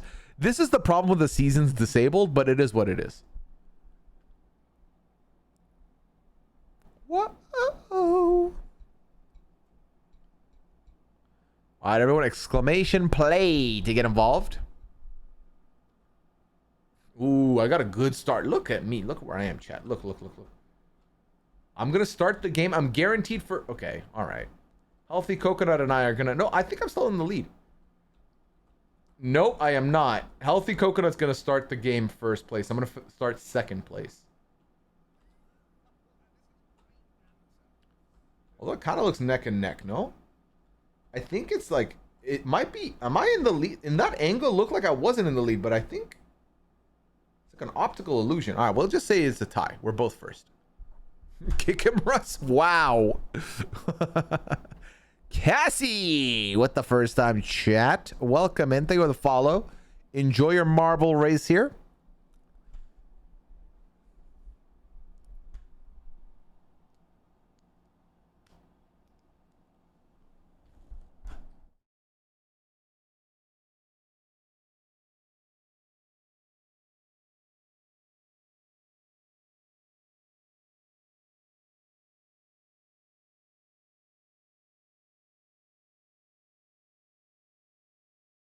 All right. My marble is a TV with a penguin on it. Lovely. All right, chat. I'm pressing start now. Good luck.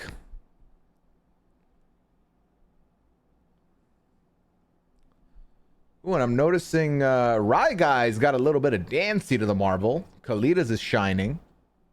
Got quite a few custom marbles here. Oh, and we're off. All right, looks like first one through the hole is going to be Arabin. Bro, Dennis. Get out of here, Dennis. Oh, won't let me keep up with the first placer. There we go. All right, Arabin's in the lead. Lorian second. Honda Man Dan third.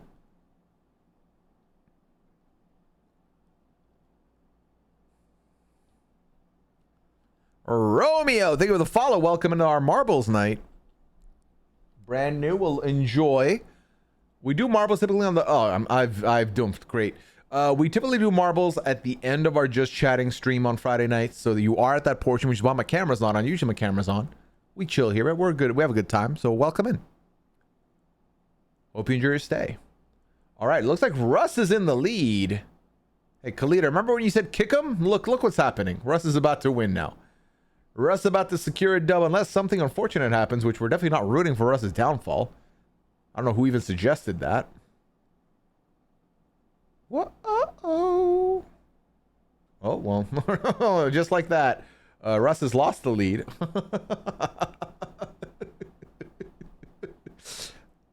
Russ, what happened? You were doing so well, Russ.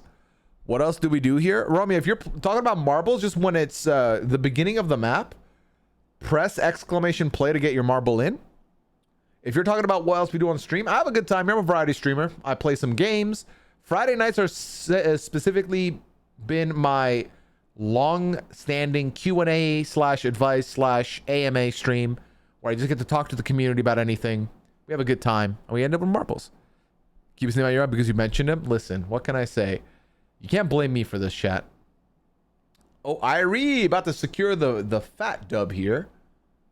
Irie is your winner. Congratulations, Irie. Oh my god, we're down to like 7 people. What happened? The Doomfire immediately took out hella people.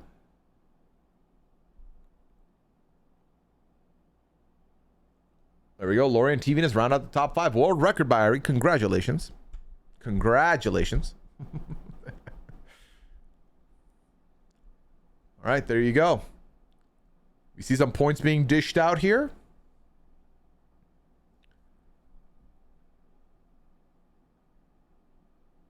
So we'll see how the final rankings go. But as of right now, I look like I'm in 20th. I'm probably not, but who knows? Off to the next map chat. Exclamation play, Romeo. So use the other key, the key next to it. There we go. Do it now. Do it now, Romeo. And you should be able to get in. There we go. All right. I'm getting in as well.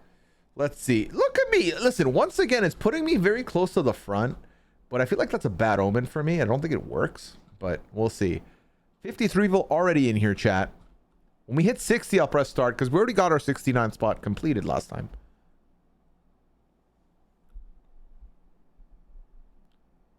Johnny Macklin, brother of Burt Macklin, FBI. What do you do now? Romeo, you root for your marble. There's not much else. The game controls everything. It's the luck of the marble. We just watch and yell at our marble to go faster or slower. We can't control it. It knows you need it. Imagine being close to the front. Yeah, I know, Papaya. Imagine being close to the front. Imagine starting the race at first place. All right, I'm about to start in 5 seconds, chat. If you're not in, exclamation play now or forever hold your peace.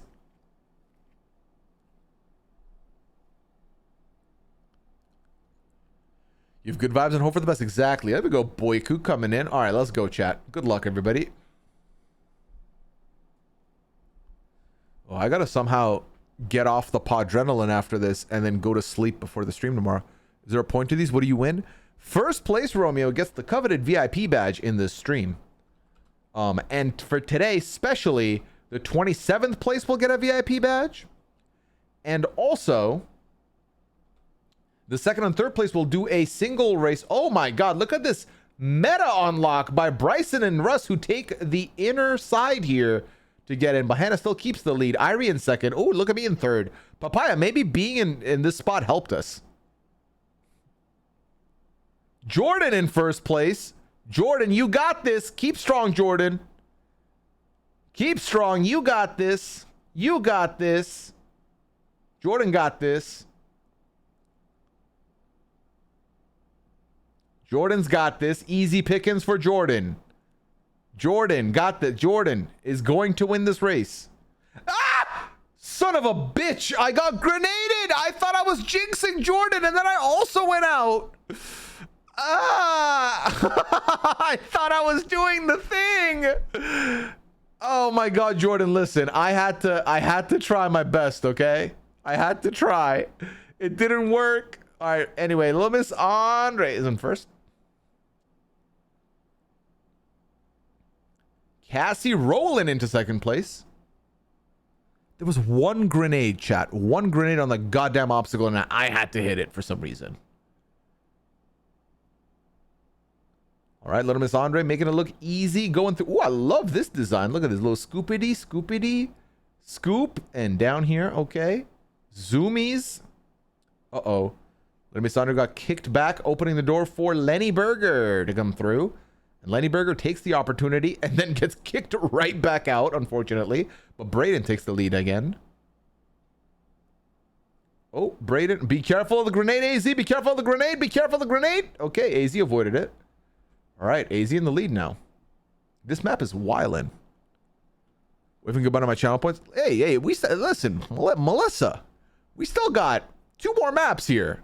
Anything can happen, right? Right? I could still win a race. Oh my God. Okay, there we go. AZ, Bryson, Melbells, Braden, Shannon, Little Miss Andre, Mandy, Sparkly Apple, Russ, and Lenny Berger.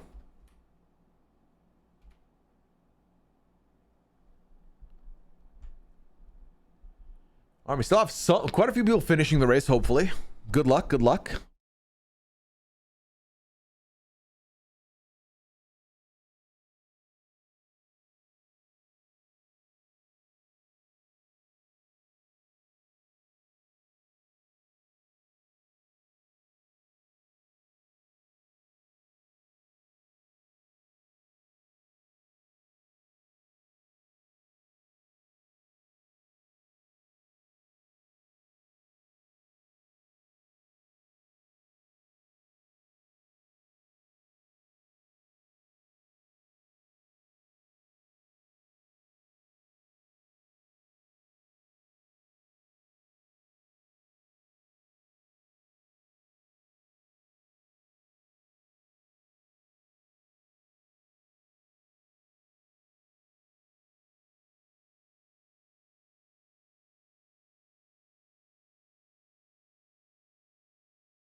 It does happen, Romeo. Unfortunately, the sad cautions of Marvels is that sometimes it works, sometimes it works against you.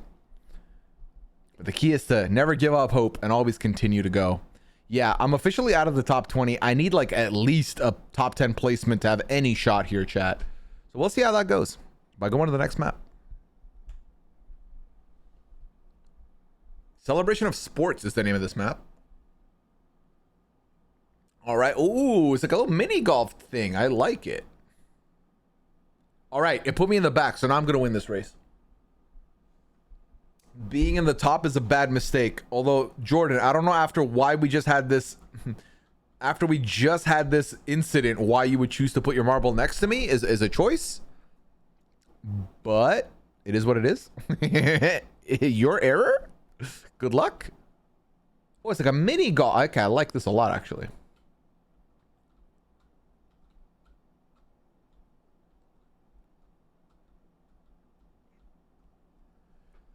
All right, we got 60 already. Love that, chat. Love that. You're in the front. Hey, Romeo, sometimes that's the kiss of death, but good luck to you. All right. Sports ball. All right, chat. I'll give you 10 seconds before I press start here. So we're trying to get in now. You're going to win. Hey, good luck to you, Romeo.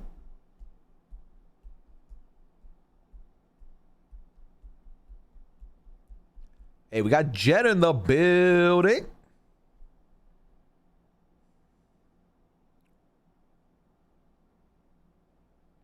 Well, Jen's been in the building. Jen has played all 4 maps so far, to be clear.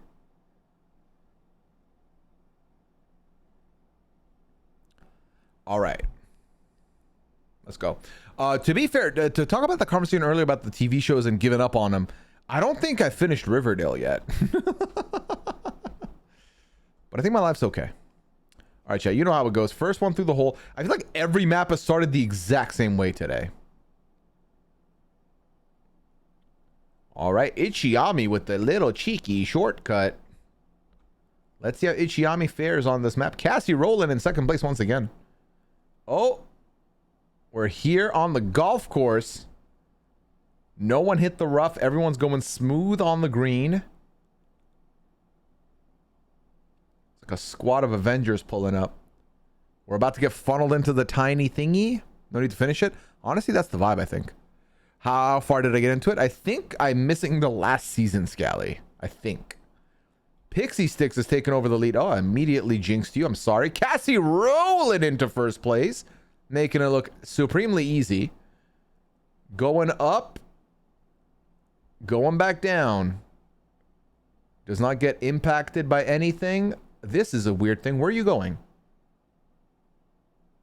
Are you supposed to be in the corner? I'm confused. Oh my god, everyone's going to the corner. What is happening, chat? Oh my god, I think you're supposed to go here. No, wait. Wait, oh, you're supposed to go in that corner. Okay, so I think Jen is in the lead. Okay, or maybe not. Maybe that was a mistake. Wait, we lost a lot of people there. What the fuck happened? Now we got Jen in the lead now. Oh, we got Thomas taking the lead over. Brayden right behind. We got quite a few people that are making their way through here. Is my marble still live? Oof, I don't think so, chat. I think my marble's in the bin. Irie Day's in the bin, unfortunately, here. But it does have a W under their belt, so... You know, a W is a W.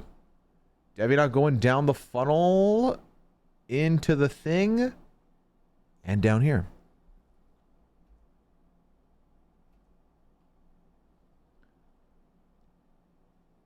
All right, Terabyte and Devi. Oh, it's a bouncy one.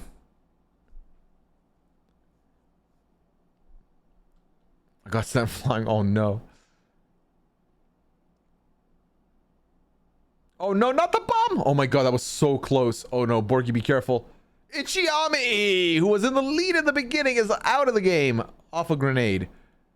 Ooh, I think Terabyte's got this. Terabyte's got the shorter route to the victory. Oh, and does it. Devi, who finished first once, is now second. Takes the second place. Top 10 spots are all filled up as everyone funnels into the end. And I'm happy to report, chat. Yep, indeed, my marble is... Actually, my marble finished, to be fair, but probably not on any points. Sad, but true. That was a fun map. I liked it. Steph, Lori, and Chrissy trying to finish strong here. They're on the bounce sector now. Bounce, bounce. You're looking to get in the second lane. That looks to be the best, or the middle two are what you want. They're the quickest lanes. Looks like Chrissy got the memo and bounces into the fastest lane. Lori in the second fastest lane along with Steph. I think they're both gonna... Oh my god, the fire's coming. Close. Good luck to you. Be quick with it. Be quick with it. I don't think you're gonna be dumping, so that's great news. There we go. Terabyte, congratulations on your hard-earned victory here. A W has been secured by you. I think right now, Devi, you're on track to maintain your VIP badge. You're on your way to maintain that VIP badge by the looks of it, with Borgi in second place. And it's still live. If Bryson wins the next one, Bryson wins that VIP badge potentially. So let's see what happens. Anything can happen. And if I win, honestly, if I finish 10th, I could still land a top 20 for y'all. So we'll see how that goes.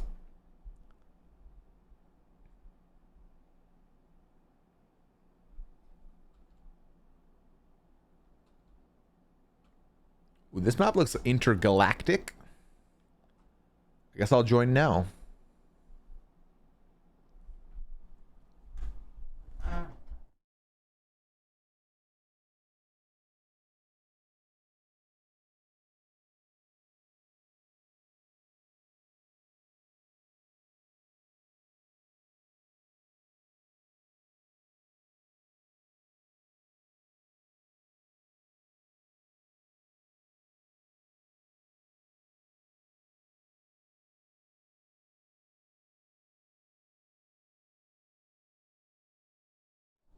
All right, chat. We got 60 people already. I'll give you another extra 30 seconds since it's the last map of the night.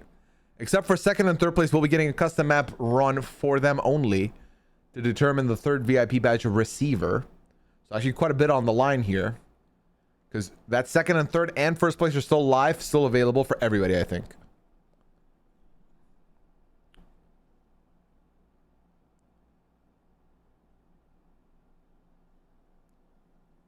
Want to win rig it for me?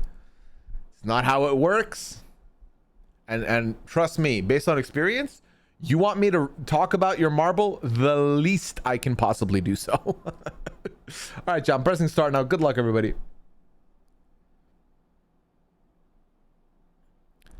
Because apparently when I talk about your marble is not good. It's not a good omen. I think I missed a race. Oh well. Hey, listen, tonight, because of the season disability, Scally, you just need to top 10 it. It doesn't matter. Like, I think right now, the first place is like 19 points, which means even 10 points will get you somewhere. Oh, Topsy with the huge secret bounce. Little bit of a pause here. We got a couple people lost in the Doomfing. 5 people down on Doomfs here, unfortunately. Mel Bells, Mimi the Great. Mimi the Great is in the lead. Christine takes the lead over. Now we go to Christine. Making it look easy. But is it going to remain easy? That's the question. Nice zooming. Getting into the big circle here. A little bounce action over there. Okay. Sal's here, unfortunately, no longer in the map. Christine, nicely done. Oh, a little bump, but you're fine. There we go. Oh my god, that was scary, but you made it through fine. And you know what's frustrating is that I feel like I was doing well, and then suddenly I didn't even talk about myself, and I don't see my fucking marble coming down. That's bad. Anyway, Christine is in the lead. Topsy is in second, or maybe Topsy stole the lead. I can't tell. I think Topsy may have stolen. Topsy may have taken a shortcut or something. Bro, is my marble still up there? Fuck me. Anyway, Christine is in the lead. Topsy and Christine neck and neck. The end is near.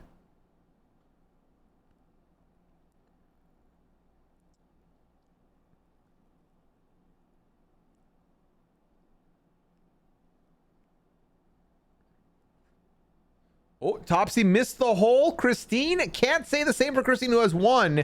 Topsy now has to return back in a very slow pace.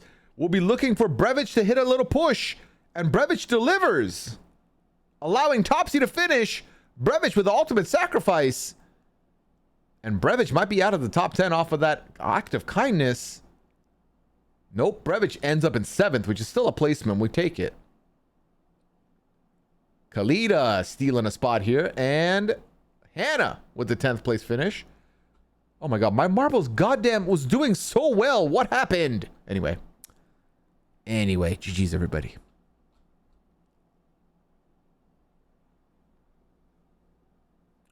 Winner, Christine.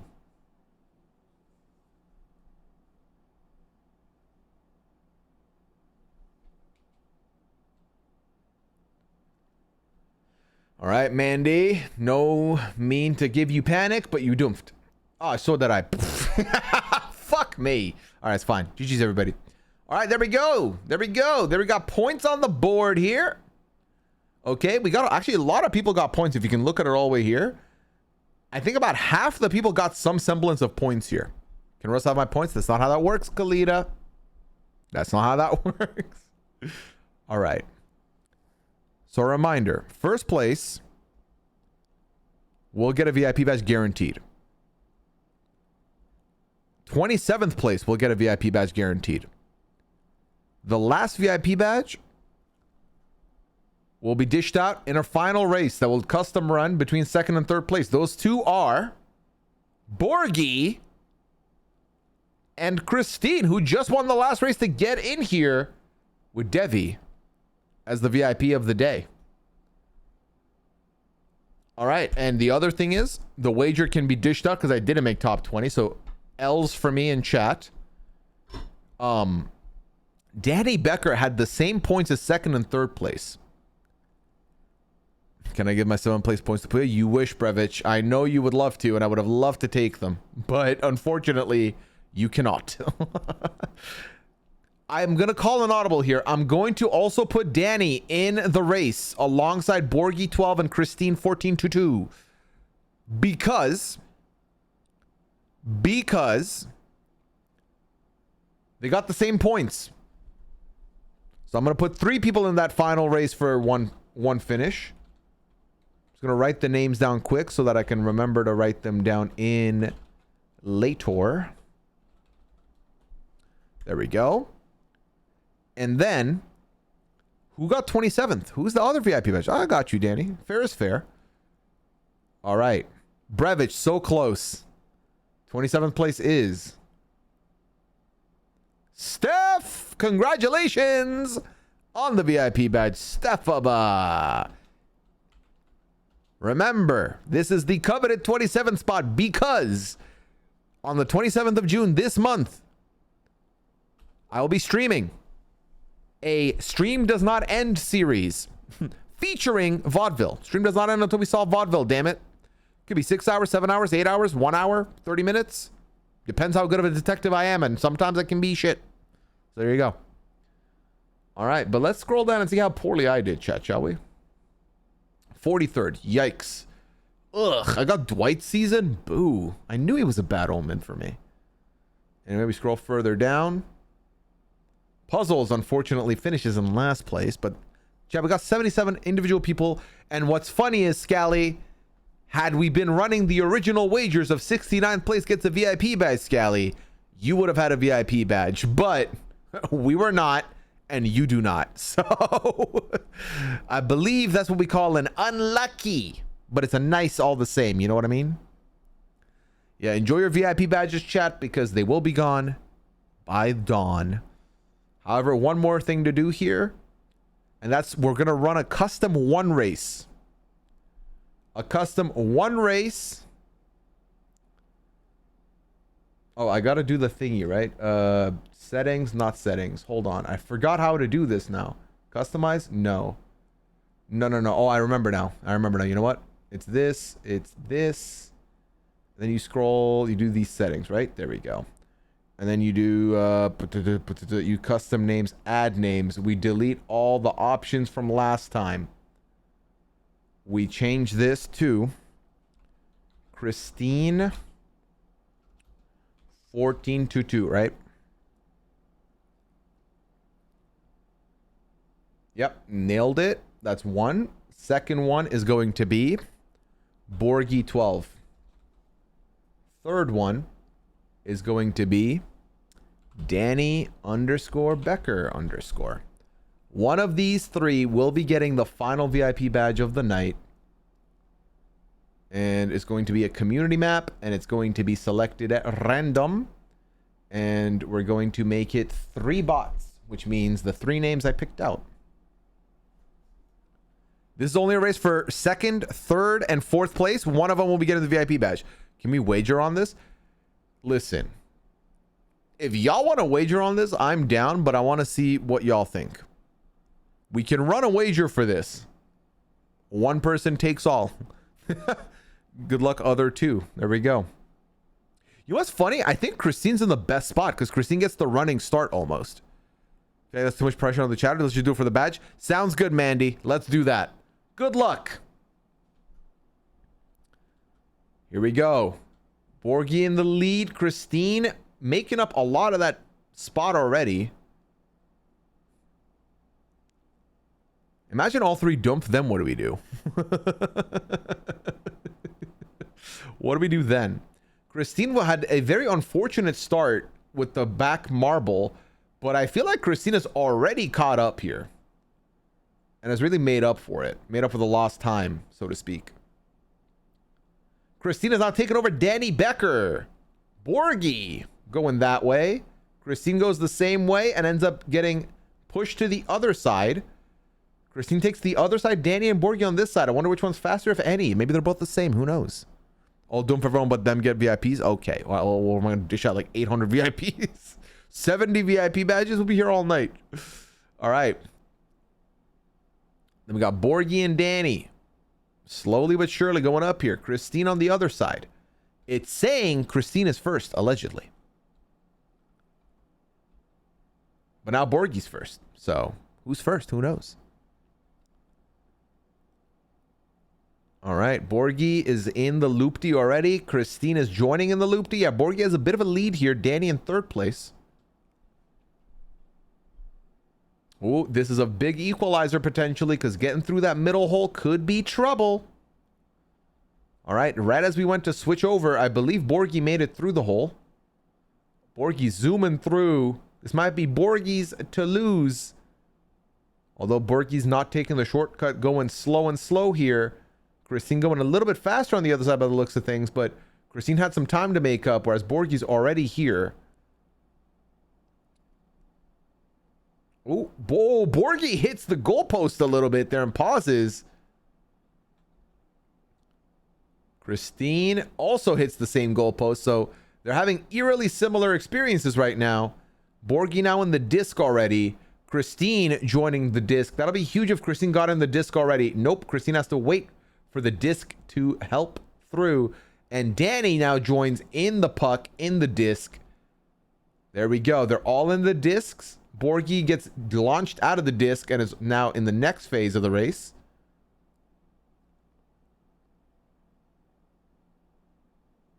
Oh, Borgie gets stuck, giving opportunity for Christine and Danny to get involved here.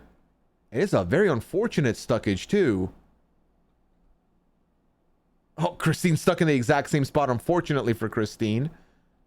Borgie there. Danny coming through to that same stucky spot, but could make up for some lost time. A big doomph opportunity here. Oh, just misses Borgie. Borgie does really well there. Christine also avoids it.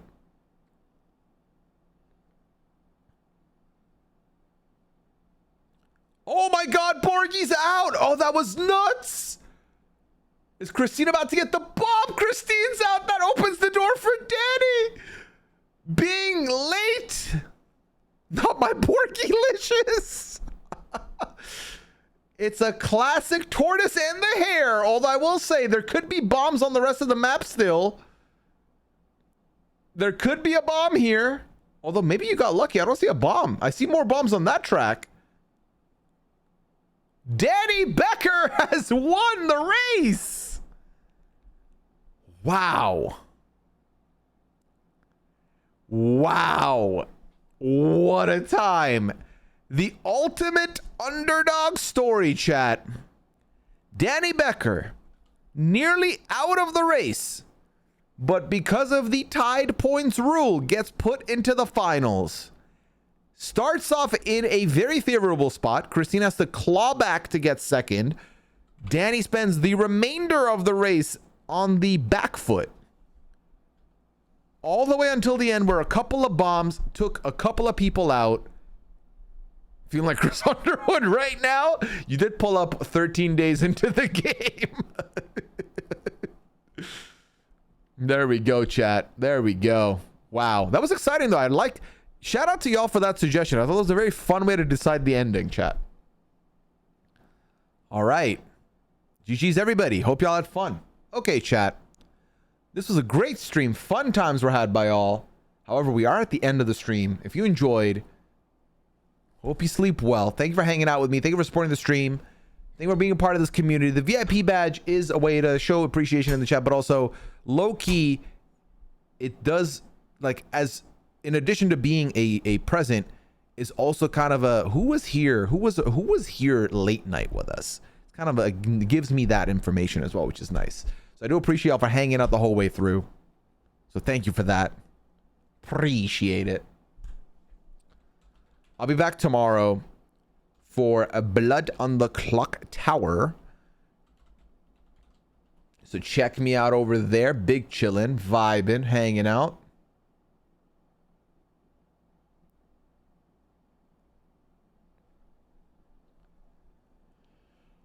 I suggest we raid Shamboogie. Okay, I'm looking up Shamboogie right now. Oh, they're doing marbles. Y'all want to continue the marbles? We can do that. We can do that. Why not? Let's do it. Appreciate. Thank y'all so much. Thank you, chat. Hope you had fun. I'm happy. I had fun, so I hope y'all did too. We'll go with Pixie Sticks' suggestion. We're going to go over to Shamboogie stream. I hope I'm pronouncing that correctly. Throw some less than twos in the chat. Throw some good vibes in the chat. I appreciate y'all so much. I'll see you tomorrow, chat. Take care. Till then, have a good one.